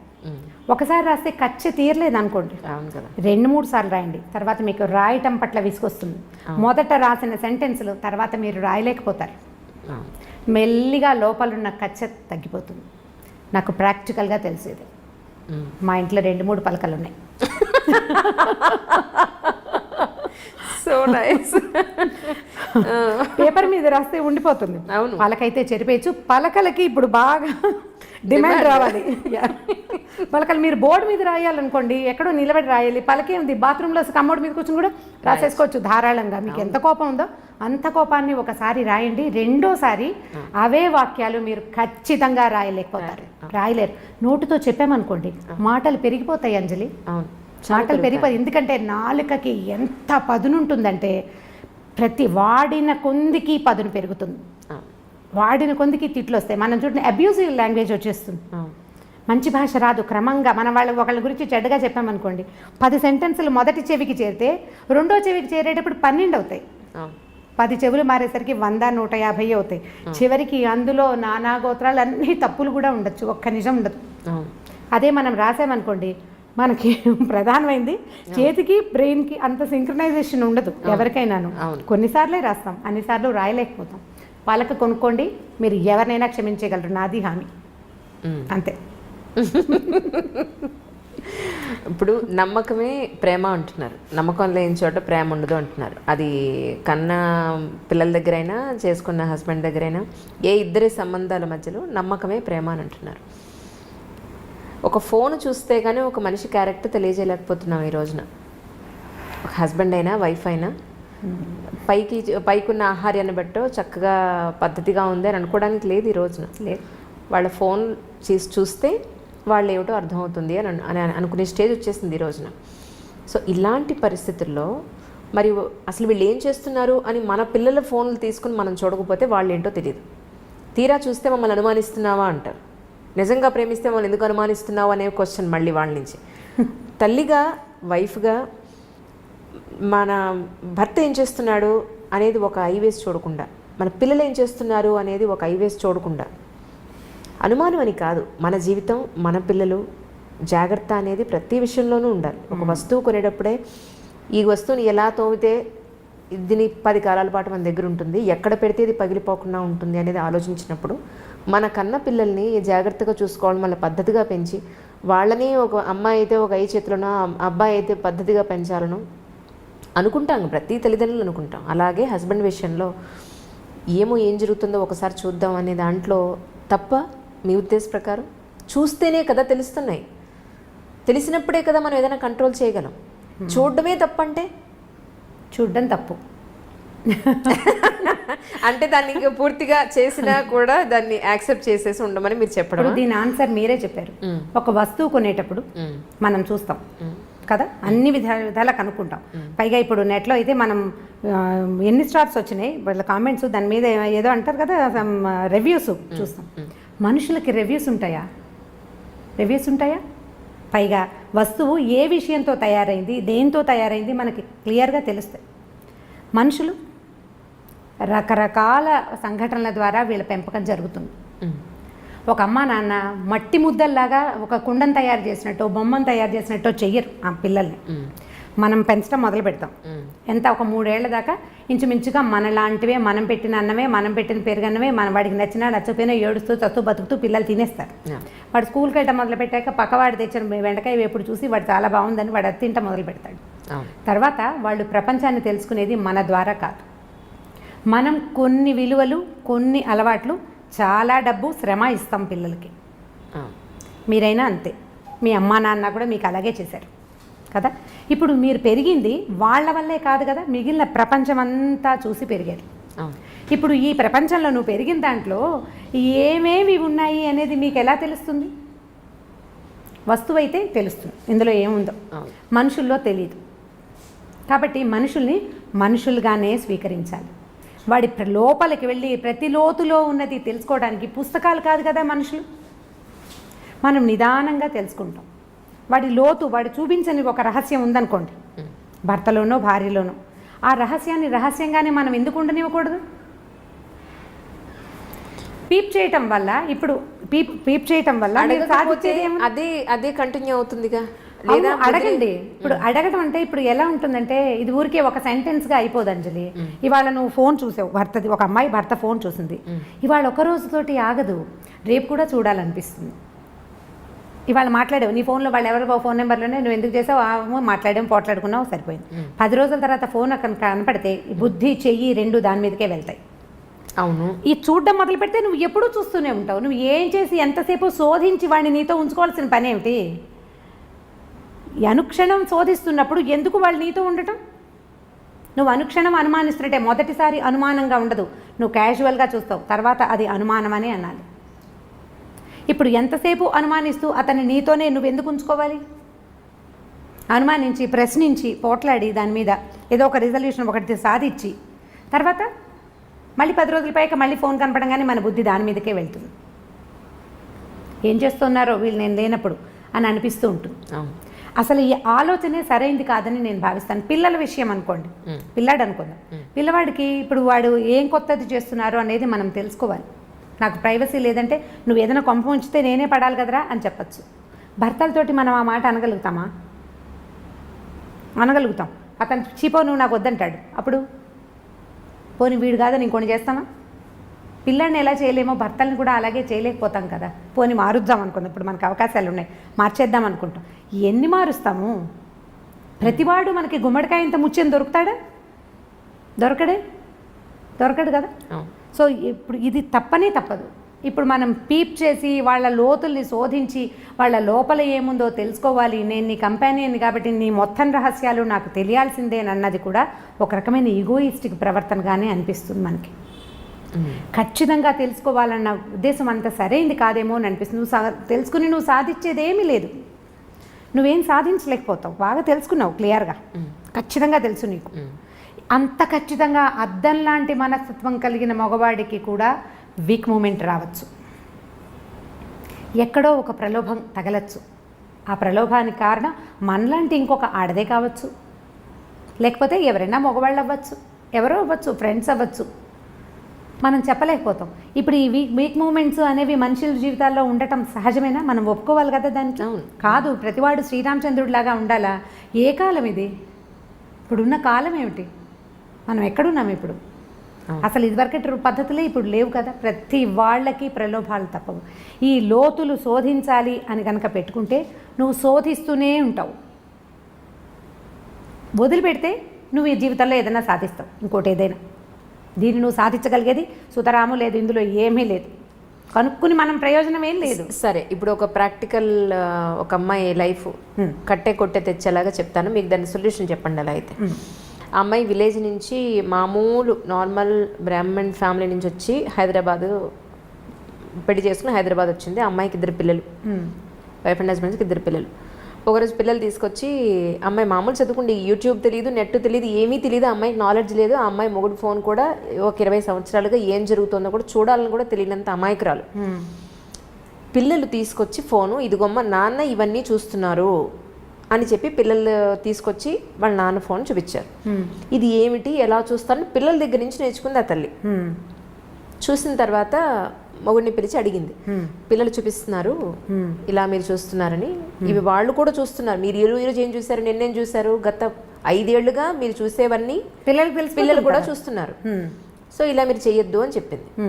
నేను ఇలాగే చేస్తాను, నీకు ఇష్టం ఉంటే ఉండు, లేకపోతే వెళ్ళిపో అన్నాడు. మీ నీడ పిల్లల మీద కూడా పడకూడదు అని అంది. ఓకే అంటే ఆయన వన్ ఫైన్ మార్నింగ్ ఆయన తాగే ఔన్స్ గ్లాస్తో సహా తీసుకుని వెళ్ళిపోయాడు. ఈవిడికి ప్రాపర్ ఎడ్యుకేషన్ లేదు, ప్రాపర్ ప్రొఫెషన్ లేదు, 2 పిల్లలు, ఎలా బతుకుతుందని వెళ్ళిపోయాడు అతను. ఇప్పటికి 5 ఏళ్ళు అయింది. అసలు అతనికి బాధ్యత ఉందంటారా? ఎక్కడుంది బాధ్యత? లేదు కదా. మరి ఇప్పుడు అడగడమే తప్పంటున్నారు. ఫోన్ అక్కడ చూడలేదు అమ్మాయి. మరి పిల్లలు చూసి ఇప్పుడు ఎవరికి తప్పు, ఎవరి జీవితం ఇప్పుడు మట్టిలో కలిసిపోతుంది అక్కడ. ఇది పాయింట్. ఇవి కొన్ని కేసులే కదా అంట. అవును, ఇది ఇలాంటిది ఒక కేసు. అవును. ఇప్పుడు ఈ అమ్మాయికి సొల్యూషన్ ఏంటంటే పోలీస్ కేసు పెట్టడమే. ఇప్పుడు నేనేమంటున్నాను, ఇంత ఎక్సెంట్రిక్ థింగ్లోకి వెళ్ళిపోతే, ఇంత ఎక్స్ట్రీమిటీలోకి వెళ్ళిపోతే తప్పకుండా దీనికి లీగల్గా ప్రొసీడ్ అవ్వాల్సిందే, తప్పకుండా సెపరేషన్ తీసుకోవాల్సిందే. ఇప్పుడు ఇలాంటిది వాళ్ళు ఎవరి జీవితంలో అయిందని ప్రతి వాళ్ళ జీవితాల్లో ఎలా అవుతాయి? ఇది అందరికీ అవ్వదు. పైగా ఇప్పుడు మీరు చెప్పిన కేసులో ఈ అమ్మాయి చదువుకోలేదు, ఆ అమ్మాయికి తెలియదు. ఇప్పుడు జనరల్గా శోధించదలుచుకునే వాళ్ళు భర్త ఏం చూస్తున్నాడు, అతని ఫోన్ ఎలా ఆపరేట్ చేస్తాడు, లేదా దానికి ఏదో నెంబర్ పెట్టాడు, ఈ అమ్మాయి దాన్ని డీకోడ్ చేసి సాధించేయగలుగుతుంది. ఇప్పుడు సపోజ్ వీళ్ళు మళ్ళీ కలిసిన్నా, లేదా ఈ అమ్మాయి వేరే పెళ్లి చేసుకున్నా, ఈ అమ్మాయి మనసులో థాట్ ఏముంటుంది, అమ్మో ఈయన మళ్ళీ ఏం చేస్తున్నాడో ఒకసారి చూద్దామని అనిపిస్తుందా, అనిపించదు? దాన్నే కదా చెప్తున్నాను, మీరు కిల్ చేసుకోవాల్సింది దేన్ని. ఇప్పుడు వస్తువు పనిచేస్తుందో లేదో చూసి మనం షాప్లో టెస్ట్ చేసుకున్నట్టుగా మనుషుల్ని టెస్ట్ చేయకూడదు. టెస్ట్ చేస్తే నువ్వు బతకలేవు, వాళ్ళ సంగతి పక్కకు పెట్టు, మనం హాయిగా ఉండాలా ముందు. ఇప్పుడు పిల్లలది కూడా వెతకద్దంటారు మీరు? పిల్లల్ని చూడండి, పిల్లల్ని చూడొచ్చని చెప్తున్నా నేను. పిల్లలది శోధించాలి, మగవాళ్ళది కూడా శోధించండి 1 టైం ఒకసారి ఈ మాట్లాడుకున్న తర్వాత నీ బుద్ధిని అటువైపు వెళ్ళనివ్వకుండా ఉండే వ్యాపకం ఏదైనా మీరు పెట్టుకోవాలి. ఒకసారి కనుక మనకి లోపల అనుమానం పురుగు ప్రవేశించిందా, ఇక దాన్ని బయట పెట్టలేము. అది ఈగో ఎలాంటి పురుగో అనుమానం కూడా అలాంటిదే. అనుమానం పెనుభూతం అని చెప్పి వాళ్ళు చిన్నప్పుడు, అది పోదు, వదిలిపెట్టదు మనని. ఇప్పుడు అనుమానంగా కాదు, యాదృచ్ఛికంగా చూసేవు, దాని మీద సెర్చ్ చేసావు, నీకు తెలిసింది, అతన్ని అడిగేవు, లేదా అతను ఆ మగవాడే అమ్మాయిని అడిగాడు. ప్రతిసారి ఇలా మాట్లాడితే మేమేమే చేస్తామా అని వీళ్ళు పోట్లాడతారు. వాళ్ళు అడిగారు, మీరు మాట్లాడుకున్నారు, ఇది చెయ్యొద్దు, ఇలాంటివి పనికిరావు, ఇది రేపొద్దున బయట పెడితే మన పిల్లల జీవితాలు ఇలా అవుతాయని మీరు సాయిదా పాయిదాగా మాట్లాడుకోండి. కొంత దీని మీద అదుపు సాధించండి ఎంతో కొంత. తర్వాత లెట్ గో చెయ్యండి. కానీ ప్రతిరోజు నువ్వు శోధిస్తాను, ప్రతిరోజు నేను ఎక్కడికి వెళ్తున్నాడో స్పై చేస్తాను అంటే అది తప్పు కాదు. దానివల్ల వాళ్ళు తప్పు అమర్యాద కాదు, నువ్వు హాయిగా ఉండవు కదా. అవును, నువ్వు హాయిగా ఉండ, ప్రశాంతత ఏది జీవితానికి? ఇక ప్రశాంతత లేదు, నువ్వు తింటున్నా పడుకుంటున్నా ఎక్కడికైనా వెళ్ళినా ఏం కొంప మునిగిపోతుందో. ఇక నీ జీవితానికి స్థిమితమే లేనప్పుడు ఇంకా కలిసి ఉండటానికి ఏమీ అర్థం లేదు. ఇప్పుడు మగవాళ్ళ సంగతి చూద్దాం. ఒకటేదో బ్యాడ్ థింగ్ జరిగింది అనుకుందాం, మిగిలిన గుడ్ థింగ్స్ అన్నీ చిన్నవైపోతాయి కదా. అవును కదా. మనం ఏం చేయొచ్చు, ఈ గుడ్ థింగ్స్ని కొంచెం పెద్దవిగా ఆలోచిస్తే ఈ బ్యాడ్ థింగ్ చిన్నదిగా తోస్తుంది మనకి. సో అల్టిమేట్గా అడ్జస్ట్ అవ్వండి అని చెప్తున్నారు. ఖచ్చితంగా అడ్జస్ట్ అవ్వాల్సింది. ఏమిటి సమస్య తీవ్రంగా ఉంటే వదిలేయండి. ప్రతిసారి ఇదే చెప్తాను నేను, మీరు ఎన్ని ప్రశ్నలు అడిగినా నేను ఇదే చెప్తాను. సమస్య తీవ్రమైతే, నువ్వు తప్పించుకోలేని స్థితి వస్తే ఖచ్చితంగా తెంపేయటమే, ఏదైనా సరే, ఎవరితోటైనా, అటు పెద్దవాళ్ళతో కానీ పిన్నవాళ్ళతో కానీ పార్ట్నర్ తోటి కానీ. కానీ చిన్నపాటి సమస్యల్ని భూతద్దంలో నుంచి చూసి దాన్ని బాగా పెద్దది మీరే ఆలోచనల్లో చేసుకుని తెంపుడికి వెళ్ళొద్దు, జాగ్రత్త పడండి.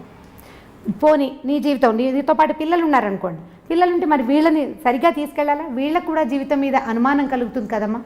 మీరు అది ఆలోచిస్తున్నారా అసలు? ఇప్పుడు నాకు అనుమానం కలిగింది అనుకుందాం, ఎవరో ఒక స్త్రీకి భర్త మీద అనుమానం కలిగింది, మగవాళ్ళు ఇంతే ఇంతే ఇంతే ఇంతే మగవాళ్ళు ఇలాగే చేస్తారని నమ్మితే మోసం చేస్తారు. ఓకే, ఈ పిల్లవాడు మగపిల్లాడు ఉంటే వాడు ఏమనిపిస్తుంది, మగవాడు మోసం చేయొచ్చు అనే భావన మగపిల్లాడికి. ఆడపిల్లలకి మగవాళ్ళు ఎప్పుడు ఇలాగే చేస్తారు కాబట్టి మగ పెదవులని నమ్మకూడదని ఆడపిల్లలకి మనం ఇద్దరిని చెడగొట్టామా, దీనివల్ల ఇంకో ఇద్దరు చెడిపోతారు రేపొద్దున. ఎంతమందిని చెడగొట్టినట్టు? పైగా జీవితానుభవాలు ఎవరివి వాళ్ళవే కానీ రెండో వాళ్ళవిగా ఉండవు. మన జీవితానుభవాన్ని మనం చూసి ఆడపడుచులతోటో అత్తగారితోటో భర్తలతోటో ఇబ్బంది పడి జీవితం ఇలాగే ఉంటుందని పిల్లలకి ప్రబోధిస్తాం. నీ జీవితం ఉందని నీ తోటి ఉన్న వాళ్ళ జీవితాలు అలా ఉండకపోవచ్చు. అక్క చెల్లెల జీవితాలు కూడా ఒకళ్ళకి తాగుబోతు మొగుళ్ళు దొరుకుతారు, రెండో వాడు బంగారు కొండ కావచ్చు, రెండో అల్లుడు, మనం చెప్పలేకపోతాం. ఇప్పుడు దీన్ని చూసి ఇది అది ఒకేలా ఎలా ఉంటాయి? మనకి చేతి వేళ్ళే ఒకలా లేవు కదా. ఇప్పుడు మనం ఇంప్రెషన్ ఇవ్వకూడదు కదా, పిల్లలకి అభద్రతా భావాన్ని కలిగించకూడదు. ఇప్పుడు ఒకళ్ళే ఉంటే మీరు కొట్టుకున్నారు, సరే ఏదో సెపరేట్ అయ్యారనుకో, పిల్లలు ఉన్నప్పుడు పిల్లల పెరుగుదలతోటి ఇబ్బంది వేరేది, వీళ్ళకి చదువులు ఎట్లాగా, వీళ్ళకి సంపాదన ఎట్లాగా, వీళ్ళని సెటిల్ చేయటం ఎట్లాగా, ఇవన్నీ శేష ప్రశ్నలే. ఇవి కాకుండా వాళ్ళ మనసులు రేపొద్దున ఎలా అవుతాయి అనేది చూడాలి. ఇప్పుడు ఒక భర్త తాగొచ్చి భార్యని కొడతాడనుకోండి, తాగబోతు మొగుళ్ళు దెబ్బలు తినే పెళ్ళాల కథలు కూడా బోల్డ్ చదువుతుండే వాళ్ళ ఇది వరకు, ఇప్పుడు కొంచెం తక్కువ ఉన్నాయి. తను కొడతాడు, ఈ పిల్లలు చూస్తూ ఉంటారు, 3-4 మగ పిల్లలు ఉంటారు, వాళ్ళకి వాళ్ళ అమ్మని రక్షించాలని ఉంటుంది, చాలా తండ్రి మీద అయిష్టం ఏర్పడుతుంది, పెళ్ళాలని బాగా చూసుకోవాలని చిన్నప్పుడు అనిపిస్తుంది.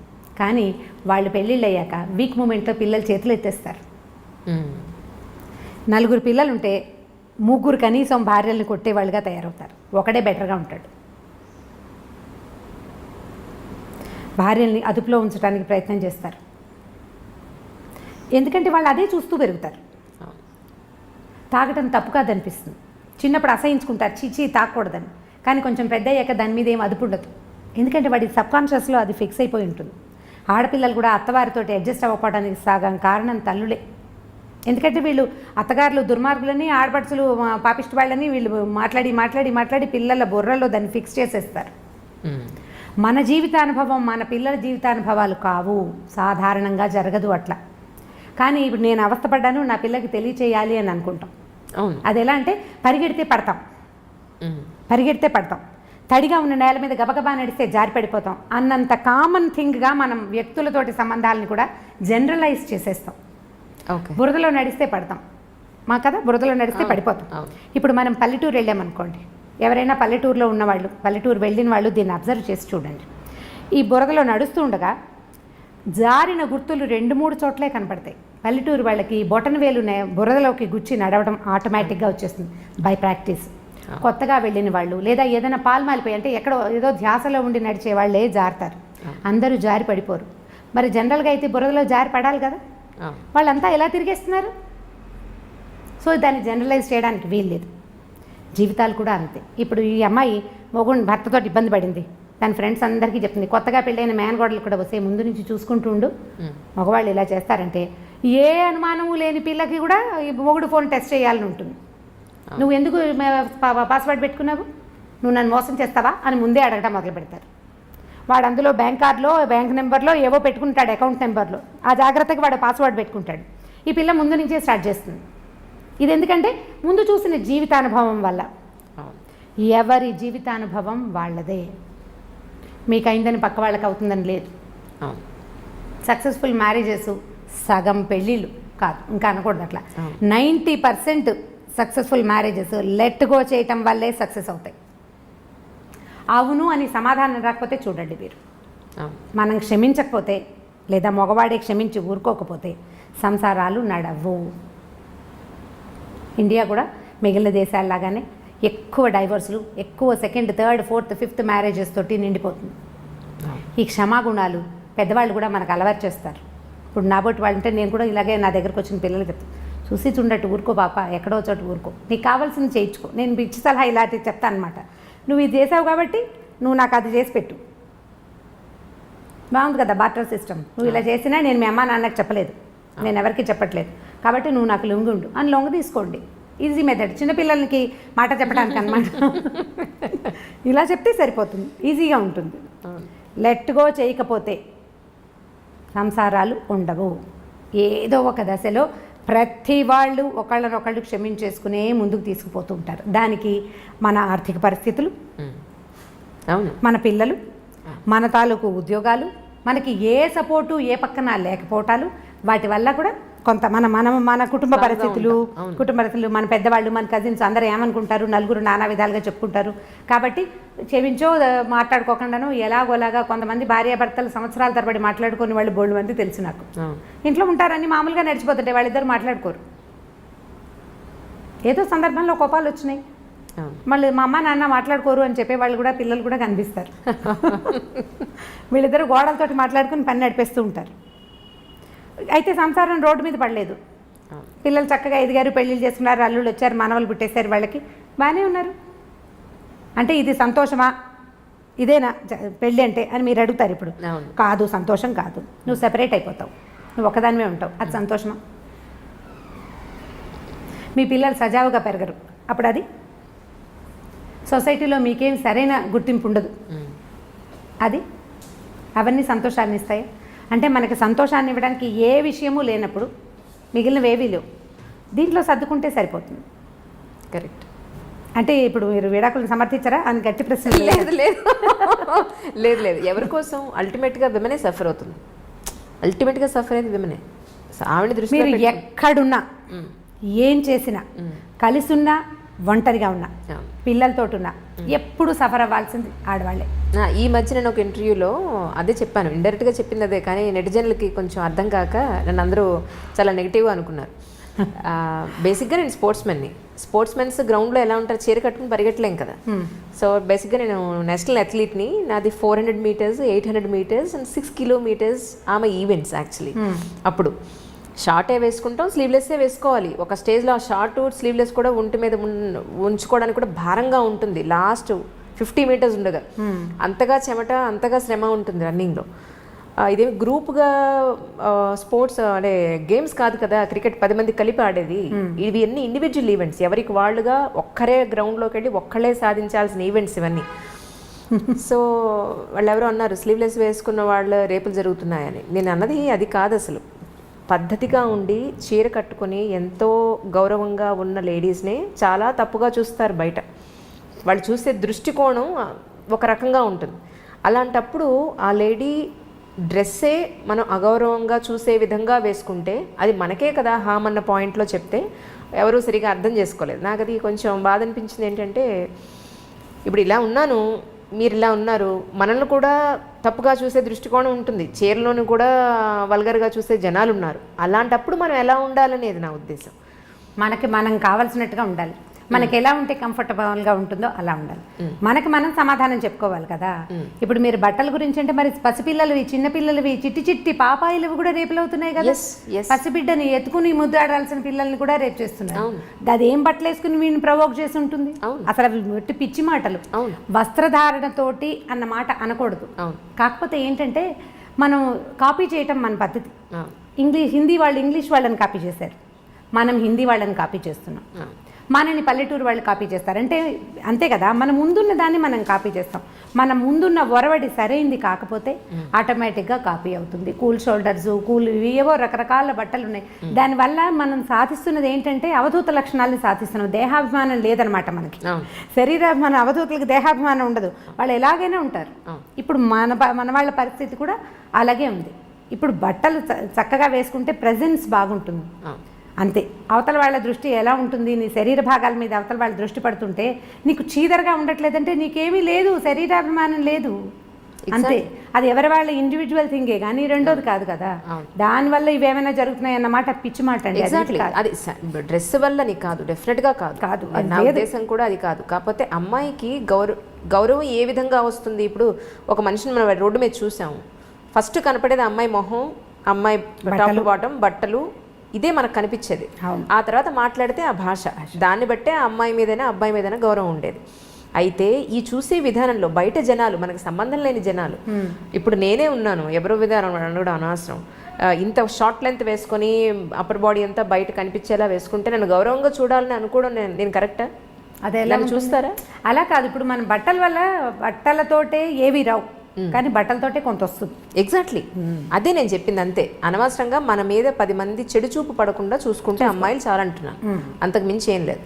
ఇక దీనికి చాలా ఎన్లార్జ్ చేసి స్లీవ్లెస్ వేసుకుంటేనే అంటే స్లీవ్లెస్లు ఎందుకు వేసుకోవద్దంటారు? డెఫినెట్గా అందరికీ, అమ్మాయిగా పుట్టిన వాళ్ళందరికీ అన్ని రకాల బట్టలు వేసుకోవాలి ఉంటుంది డెఫినెట్గా. గుడికి వెళ్ళేటప్పుడు ఒక రకంగా తయారవుతాం, పార్టీకి వెళ్తే ఒక రకంగా తయారవుతాం, స్పోర్ట్స్కి వెళ్ళే వాళ్ళు ఇంకొక రకంగా తయారవుతారు. అందరూ ఒకలానే ఉండాలంటే నేను జడేసుకుని స్పోర్ట్స్ పరిగెట్టలేం కదా. డెఫినెట్గా గట్టిగా ముడి వేసాం, నేను చిన్నగానే చేసేసి నేను రన్ చేయగలుగుతాను డెఫినెట్గా. అలాగా ఎక్కడ ఎలా ఉండాలో రోమన్కి వెళ్ళినప్పుడు రోమన్లానే ఉండాలని చెప్తూ ఉంటారు. సో అలా ఉండాలి తప్ప, సో డెఫినెట్గా ఇప్పుడు పబ్లిక్కి ఖచ్చితంగా కొంతమంది అక్కడ దాని ప్రొఫెషన్ ఉన్నవాళ్ళు ఉన్నారు, అక్కడికి వెళ్ళి చీరలు కట్టుకోమని మనము చెప్పం. అదే. సో అలాగా అందరికీ చెప్పేది ఏంటంటే ఎక్కడ ఎలా ఉండాలో అక్కడ ఉంటే బాగుంటుంది. ఇప్పుడు రోడ్డు మీద వెళ్ళేటప్పుడు కాస్త 10 మంది మనల్ని చెడుగా చూడకుండా ఉండే బట్టలు వేసుకుంటే చాలన్నది నా ఉద్దేశం, అంతకు మించి ఏం లేదు. ఇంకొకటి, ఇంతకీ సండే రోజు మీరు షాపింగ్కి వెళ్ళట్లేదు చెప్పండి, విండో షాపింగ్కి? సండే రోజు విండో షాపింగ్కి నెక్స్ట్ గెలేరియో మాల్ వెళ్ళాను నేను. వెళ్ళారా? మొత్తానికి వెళ్ళారు? నేను వెళ్తూనే ఉంటాను. ఓకే. ఎవరితోటైనా వెళ్ళినా నేను పెద్దగా నాకు చాలా అవసరమైన వస్తువులు తప్పిస్తే కొను నేను. ఈవెన్ నేను కూడా అంతే. అయితే నేను బాగా చీరలు పట్టుకుని షాప్కి వెళ్తుండగా ఒక ఆవిడ నన్ను చూశారు, నాకు మొన్న వాట్సాప్లో కూడా పెట్టారు, మీరు బోల్డ్ చీరలు కొనుక్కున్నారు అని. ఇప్పుడు కొత్త ప్రశ్నలు వస్తున్నాయి, మీరు చాలా చీరలు ఎలా కట్టేసుకుంటున్నారు అని. అంటే ఇప్పుడు నేను మీరు అడిగిన ప్రశ్నకి ఇప్పుడు సమాధానం చెప్తాను. భగవంతుడు చాలా కొద్ది మందికి కొన్ని అదృష్టాలు ఇస్తాడు. నాకు భగవంతుడు ఇచ్చిన పెద్ద అదృష్టం, నాకు 7 అక్కయ్యలు ఉన్నారు. నేను నా చిన్నప్పటి నుంచి, అంటే నేను చీరలు కట్టుకోవటం మొదలైనప్పటి నుంచి 18-19 ఏళ్ల వయసు నుంచి, మా పెద్దకయ్య నాకంటే 10 ఏళ్ళు పెద్దది. ఇంతకుముందు చెప్పాను కదా. ఎంతమంది మీ సిస్టర్స్? 8 సిస్టర్స్ మేము. మీతో కలిపా? నాతో కలిపి మేము 8 మంది. ఒక అన్నయ్య ఉన్నాడు మాకు. మొత్తం 9 మంది. మొత్తం 9 మంది. నేను చివరిదాన్ని. ఓహో. నేను సంగీతం క్లాస్కి మా పెద్దక్కయ్య కొత్త చీరలు కట్టుకెళ్ళటం ఎన్నిసార్లు చేశాను. మా అమ్మవి పెద్దక్కవి, మా నాన్నగారు అప్పటికే లేరు. మా మదర్ కొత్త చీరలు సాధారణంగా కట్టుకునేవారు కాదు. చీరలు ఎవరైనా ఆవిడ కొనుక్కున్నా, ఎవరైనా పెట్టినా ఆ చీర నేను కట్టుకెళ్ళిపోయేదాన్ని. ఏదో ఒక బ్లౌజ్ వేసుకుని ఏదో ఒక చీర కట్టుకోవడం. మా పెద్ద పెంచారండి 8 మంది ఆడపిల్లల్ని. ఒక్క ఆడపిల్లల్ని పెంచడమే అసలు చాలా కష్టంగా ఉంది ఈ రోజుల్లో.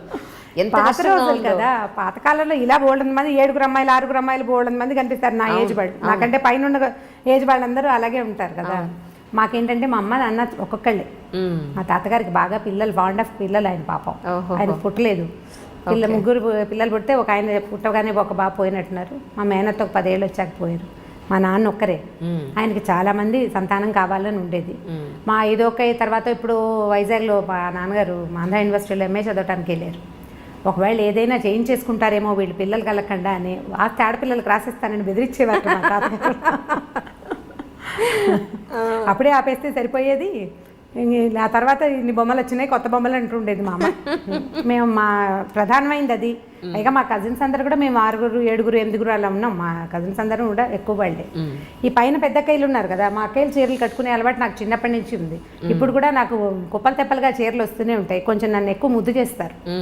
మిగిలిన ముద్దు అంటే జనరల్ ముద్దు కాదు, నాతో మ్యాక్సిమం పనులు అందరూ చేయించుకుంటారు. చీరలు మాత్రం వచ్చేస్తాయి.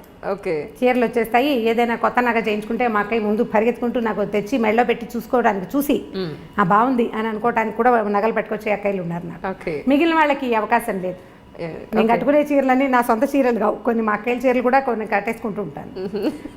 ఎక్కువ భాగం అనమాట. 50% ఏదో ఒక అక్కయ్య దగ్గర నుంచి ఓ 4 చీరలు, ఓ 3 చీరలు అలా వస్తూనే ఉంటాయి. వాళ్ళు నాకు కొనిపెట్టేవి ఎక్కువే, పట్టుకొచ్చి పడేసి ఇవి కట్టుకోవే అని వదిలేసే చీరలు కూడా చాలా ఉంటాయి అన్నమాట. ఎక్కడున్నారండి 7 మీ సిస్టర్స్? 3 అక్కయ్యలు ఇక్కడే ఉన్నారు. 3 కాదు 4 అక్కయ్యలు ఇక్కడే ఉన్నారు. మా పెద్దకయ్య మొన్నటి దాకా ఇక్కడే ఉండేవారు, కానీ విజయవాడ వాళ్ళ అబ్బాయి షిఫ్ట్ అయ్యాడు. 2వ అక్కయ్య బందర్లో ఉంటుంది. మా ఆఖరక్కయ్య అహ్మదాబాద్లో సెటిల్ అయ్యారు వాళ్ళు. తను అక్కడ ఉంటుంది. వస్తే ఇక్కడ నా దగ్గరే స్టే చేస్తుంది. మీ బ్రదర్ అండి? బ్రదర్ మా ఊళ్ళోని చిట్టుకూడూరులో పొలాలు ఉన్నాయి మాకు. సొంత కాలేజీ ఒకటి ఉంది. సో కాలేజ్ చూసుకుంటాడు. సో ఇంకా తను అక్కడే ఉన్నాడు. మేము అక్కడికి వెళ్ళడానికి మాకు ఆసరా అదేనమాట, అన్నయ్య అక్కడే ఉండటం మా ఊళ్ళోనే. అవును. ఇంకోటండి, అసలు ఆస్పీషియస్ డే ఏదైనా వస్తే, ఇప్పుడు ఏమంటారు, గురు పౌర్ణిమ వస్తే సాయిబాబా గుళ్ళని కిటకిటలు ఆడిపోతూ ఉంటాయి. అసలు రోడ్ల మీద ఈ మూల నుంచి ఆ మూలకి మొత్తం లైన్లు కట్టేసి ఉంటారు వాళ్ళు. ఆ రోజు తప్ప ఇంకెక్కడ ఎప్పుడు ఎక్కడ దేవుడు కనపడ్డా అన్నంతగా రోడ్లు బారు తీరిపోయి ఉంటాయి. సో ఇటువంటి భక్తి, దీని భక్త, ఇది పిచ్చ, ఏమంటారు దీన్ని అసలు? పర్వదినాల్లో అన్ని గుళ్ళు కిటకిటలాడుతూనే ఉంటాయి. అన్ని గుళ్ళు ఇదేదేం లేదు, అన్నీ. అవును. ఇదివరకు పర్వదినాల్లో కొన్ని కమ్యూనిటీస్ వాళ్ళే గుళ్ళోకి వెళ్ళటం అనేది ఉండేది. అంటే నేను అనుకుంటాను, నా ఉద్దేశం, ప్రవచనకర్తలు పెరిగేసరికి ఇదివరకు ఏంటంటే ఏదో హరికథ అని గుళ్ళో ఏదో ఒకళ్ళు చెప్పేవాళ్ళు. అప్పుడు కొద్దిమంది వినేవాళ్ళు, అందులో కొంతే గుర్తుపెట్టుకుని కొద్దిమందే చేసేవాళ్ళు. ఇప్పుడు ఏమైందంటే మనం ఏ దాని చేసినా పొద్దు నుంచి సాయంత్రం దాకా అన్ని రకాల టీవీలలో పెద్దవారు చాలామంది రకరకాల మాటలు చెప్తుంటారు. సో ఇలాంటప్పుడు ఇక్కడికి వెళ్ళాలి అనే మాట మనం పదే పదే వినటం వల్ల ఇది చేస్తే ఈ ఫలితం దొరుకుతుంది అనేది బాగా ఎక్కువగా తెలుసుకోవటం వల్ల జనాలు ఎక్కువ గుళ్ళకి వెళ్తున్నారని అనిపిస్తుంది. నేను ఏ పర్వదినాన సాధారణంగా గుళ్ళోకి వెళ్ళను నేను. ఎందుకంటే ఇగో ఈ గోల భరించలేకే అనమాట. చాలామంది జనాలు ఉంటారు కదా, ఎందుకు వచ్చిందిలే ఇంత గోల్లో వెళ్తాము అని. ఇది ఇలా అవేర్నెస్ పెరగటం, మనం అవేర్నెస్ గురించి మాట్లాడుతుంటాం కదా, అవేర్నెస్ వేటివేట్లలో పెరిగింది, ఆరోగ్యాల పట్ల, తర్వాత ఏమో పొల్యూషన్ గురించి అవేర్నెస్ పెరిగింది, నీళ్లు పాలు వాడకం పట్ల ఫలానావి తినచ్చు తినకూడదు ఇవన్నీ అవేర్నెస్లు పెరిగినాయి కదా. ఈ భక్తి అనే అవేర్నెస్ కూడా సోషల్ మీడియా వల్లే ప్రవర్ధమానంగా ఉంది. దానివల్లే బాగా తెలుసుకుంటున్నారు జనాలు. గురు పౌర్ణమి నాడు వెళ్తే బాబా గారిది లేదా గురుగ్రహం తాలూకు అనుగ్రహం బాగా కలుగుతుందని ఇప్పుడు దగ్గరలో ఉండే గురువు తాలూకు దేవాలయాలు ఏమున్నాయో అక్కడక్కడికి వెళ్తారు. అది సహజంగా జరిగేదే కదా. మనం ఎక్కువ తెలుసుకున్నాం అనుకోండి ఆటోమేటిక్గా చేస్తాం. ఫలానా ఫోన్ బాగుంది అని మీరు అడ్వర్టైజ్మెంట్స్ పదే పదే చూస్తే శాంసంగ్ కొనుక్కుంటాం. అట్లా అవుతుంది. అందులో అనుమానం ఏం లేదండి. ఎందుకంటే 20 ఏళ్ల క్రితం ఇంత ఉండేది కాదు. 10 ఏళ్ల క్రితం కొంచెం పెరిగింది. ఈ 10 ఏళ్లలో విపరీతంగా పెరిగింది. మీరు ఏ పర్వదినాన్ని చూడండి, శ్రీనగర్ కాలనీ వెంకటేశ్వర స్వామి గుడిలో ఉత్తర ద్వార దర్శనం అంటే ముక్కోటి ఏకాదశి నాడు ఆ ఎదురుగుండా ఉన్న సందుల్లో గణపతి కాంప్లెక్స్ వైపు కూడా జనాలు క్యూలో కనిపిస్తారు. అక్కడి నుంచి క్యూగా వెళ్తూ ఉంటారు. అంటే వెంకటేశ్వర స్వామిని తిరుపతి వెళ్ళే చూడక్కర్లేదు, శ్రీనగర్ కాలనీలో చూడొచ్చు, లేకపోతే జూబ్లీ హిల్స్ రోడ్డు మీద ఉన్న వెంకటేశ్వర స్వామి అసలు ఆ గుడి ఇంతే చిన్నగా కనిపిస్తుంది మామూలు రోజుల్లో. ఈ పర్వదినాల్లో మనకి విపరీతంగా పువ్వులతోటి అలంకారం చేస్తారు. ఆ రోడ్డంతా బ్లాకు. ఇక నానావిధ భక్త సమాజాలు అక్కడే ఉంటాయన్నమాట. ఆ ఒక రోజులో చూడకపోతే మనకి బోళ్ళని పాపాలు చేసేసాం. నువ్వు ఏం చెయ్యి ఇది నేను కడిగేస్తుంది, ఎలాంటి పాపాన్నైనా ఇది తొలగిస్తుంది అనే భావం వల్లే భక్తి పెరిగింది అంతే. రమగారు, ఇది నా ప్రశ్న ఏంటంటే, పెళ్ళికి ముందు ప్రేమ అనేది కనపడుతుంది. ఈ మధ్యన నా సినిమాలో కూడా చూసాను, పెళ్లి తర్వాత ప్రేమ అనేది కనిపించదు, బాధ్యతే ప్రేమ అని చెప్పని విన్నది. ఆ మాట నన్ను నిజంగా చాలా చాలా ఆలోచింపచేసింది. ఏంటంటే, పెళ్ళయింది ఒక అమ్మాయికి కొత్తగా అప్పుడే పెళ్ళయింది అనుకుందాం. ఆ హస్బెండ్ నుంచి జనరల్గా ఒక కామన్ అమ్మాయి ఏం ఎక్స్పెక్ట్ చేస్తుంది? సాయంత్రం వచ్చినప్పుడు తనతో చక్కగా ప్రేమగా మాట్లాడాలనో, ప్రశాంతంగా దగ్గర తీసుకోవాలనో, కాసిన పువ్వులు తీసుకురావాలనో, ఇద్దరు కలిసి గుడికి వెళ్ళాలనో, ఇద్దరే కలిసి ఏకాంతంగా ఉండాలనో ఇవి ఎక్స్పెక్ట్ చేస్తుంది. కానీ రాను ఏదో సినిమాలో లేదా మన ప్రోగ్రాంలో కొత్తగా పెళ్ళైన ఆ బులబాటం ఆ మోజు 1 year ఉంటుంది, ఆ తర్వాత అంతా ఇలాగే ఉంటుంది అన్నట్టుగా ఇక ఆ తర్వాత అంతా బాధ్యతలే కనపడుతూ ఉంటాయి. మళ్ళీ అలాంటి ప్రేమ కనిపించదా అంటే అప్పుడు ప్రేమ లేనట్ట, లేకపోతే పెళ్ళైన తర్వాత ప్రేమ కనపడదా? మీ ఉద్దేశ ప్రకారం ఏమిటి? మీరు 80s ప్రేమ కథలు అడుగుతున్నారు. లేటెస్ట్ కాదు ఇది. మా వాళ్ళదంటే నువ్వు ఇంకా అక్కడే ఉండిపోయావు. నిజం. ఇంకా పువ్వులు తెస్తాడు పెట్టుకునేందుకు. ఏ పిల్ల జడేసుకుంటుందో చెప్పండి? ఒకటి అది జడేసుకోదు, ఉద్యోగం చేస్తుంది. ఒకటి గుడిలోకి వెళ్దాము అనగానే వాడి పిచ్చివాడిలా తోస్తాడు అమ్మాయికి. మీరేం అనుకోకండి, ఇలా ఇప్పుడు జరిగే సంగతి అదే. గుడికి గోపురానికి ఉండదు, వీళ్ళు మాల్స్కి వెళ్తారు, సినిమాలకు వెళ్తారు, కలిసి సినిమాలకు వెళ్ళే పిల్లలు జంటలు, ఇద్దరు కలిసి ఒకటే సినిమా ఏదో ఫేవరెట్ సినిమా పెట్టుకుని చూసే జంటలు కోకొల్లలుగా కనపడుతున్నారు. ఒకళ్ళు క్యాబ్ బుక్ చేస్తారు, ఇంకొకళ్ళు సినిమా టికెట్లు బుక్ చేస్తారు. మీకు ప్రేమలు లేవు అని అనుకోవటానికి వీల్లేదు. పైగా ప్రేమ అంటే ఏమిటి? ఇలా మారిపోయిందా? మారలేదా మరి? అంటే ప్రేమ ఆ రూపంలో లేదు, వేరే రూపంలో ఉంది. అంటే మీరు అనుకునే రూపం, మీరు సినిమాటిక్ 80s సినిమా కథే చెప్తున్నారు మీరు. మీ క్వశ్చనే 80 క్వశ్చన్. ఎవరు చేస్తున్నారు? సరే, ఇప్పుడు ప్రేమలు ఎలా ఉన్నాయి? ఇప్పుడు ప్రేమలు అంటే, ఇప్పుడు మీరు ఒక కుర్రాడు అర్లీగా ఇంటికి రావటం అనేది ఈ రోజుల్లో సాధ్యపడే సంగతి కాదు. వాడి గవర్నమెంట్ జాబ్ ఉండి, గవర్నమెంట్ ఉద్యోగము, పబ్లిక్ సెక్టర్ అంటే ఇప్పుడు అక్కడి నుంచి రావాలి కదా. ఇప్పుడు రకరకాల సాఫ్ట్వేర్ ఉద్యోగాలు, రకరకాల హోటల్స్లోవి, లేకపోతే హోటల్ మేనేజ్మెంట్వి, ఈ ఉద్యోగాల వాళ్ళందరి టైమింగ్స్ రాత్రి 9 తర్వాతే కదా. సాయంకాలం 5:30, 6 గంటలకి ఇంటికి వస్తాడు అనుకుందాం ఒక అబ్బాయి. అమ్మాయి ఏం పని పాట చేయదు, ఇంట్లో కూర్చున్న అమ్మాయిలు ఉన్నారా ఇప్పుడు? ఏదో ఒక చిన్నదో పొన్నదో ఉద్యోగం చేయాలనుకుంటుంది. అది చచ్చినో దేవుడా అన్నట్టు వస్తుంది. అప్పుడు వీడు చేతులేసి దగ్గర తీసుకుంటానంటే చచ్చి వచ్చాను ఏమిటి నువ్వు చేతులు వేస్తావు అనరు? అవును అంటారా? అనరా? డెఫినెట్, ఖచ్చితంగా అంటారు. అవును కదా. ఇప్పుడు ఈ 80 ప్రేమ కహాని ఇప్పుడైతే నడవదు. అవును. ఇప్పుడు మనకు నడిచేది ఏమిటంటే వీళ్ళిద్దరూ కొట్టుకు చావకుండా ఉండటమే ప్రేమ. అంతే. ఈ కొట్టు చావకుండా ఉండాలంటే నీ ఉద్యోగం టైమింగ్స్ వేరు, నా ఉద్యోగం టైమింగ్స్ వేరు. మీ ఆఫీస్లో హాయిగా ఉంటుంది, మా ఆఫీస్లో కాల్చుకు తింటున్నారు, ఇలాంటి పాయింట్లు. లేదా నీకు ఉద్యోగం నీకు ఒక 15,000 జీతం పెరిగింది, నాకు 10,000 పెరిగింది. అలాంటి విషయాల మీద పోట్లాడుకోకుండా ఉండి వీళ్ళు పేరెంట్స్ని ఎంతసేపు మధ్యలోకి తీసుకొచ్చి మీరు పెళ్లి చేశారు ఇది. ఇప్పుడు లవ్ మ్యారేజ్ అయితే వేరే కథ అనుకోండి, ఇప్పుడు అరేంజ్డ్ మ్యారేజ్ అయితే మా అమ్మ నాన్న చేరుతుంటారు కదా మధ్యలో, వాళ్ళని ఎంతసేపు ఏమంటారు పంచాయతీలకు పిలవకుండా ఉంటే దాన్నే ప్రేమ అనుకోవాలి. ప్రస్తుతం ఏ పంచాయతీ లేదంటే వాళ్ళు ప్రేమగా ఉన్నట్టు.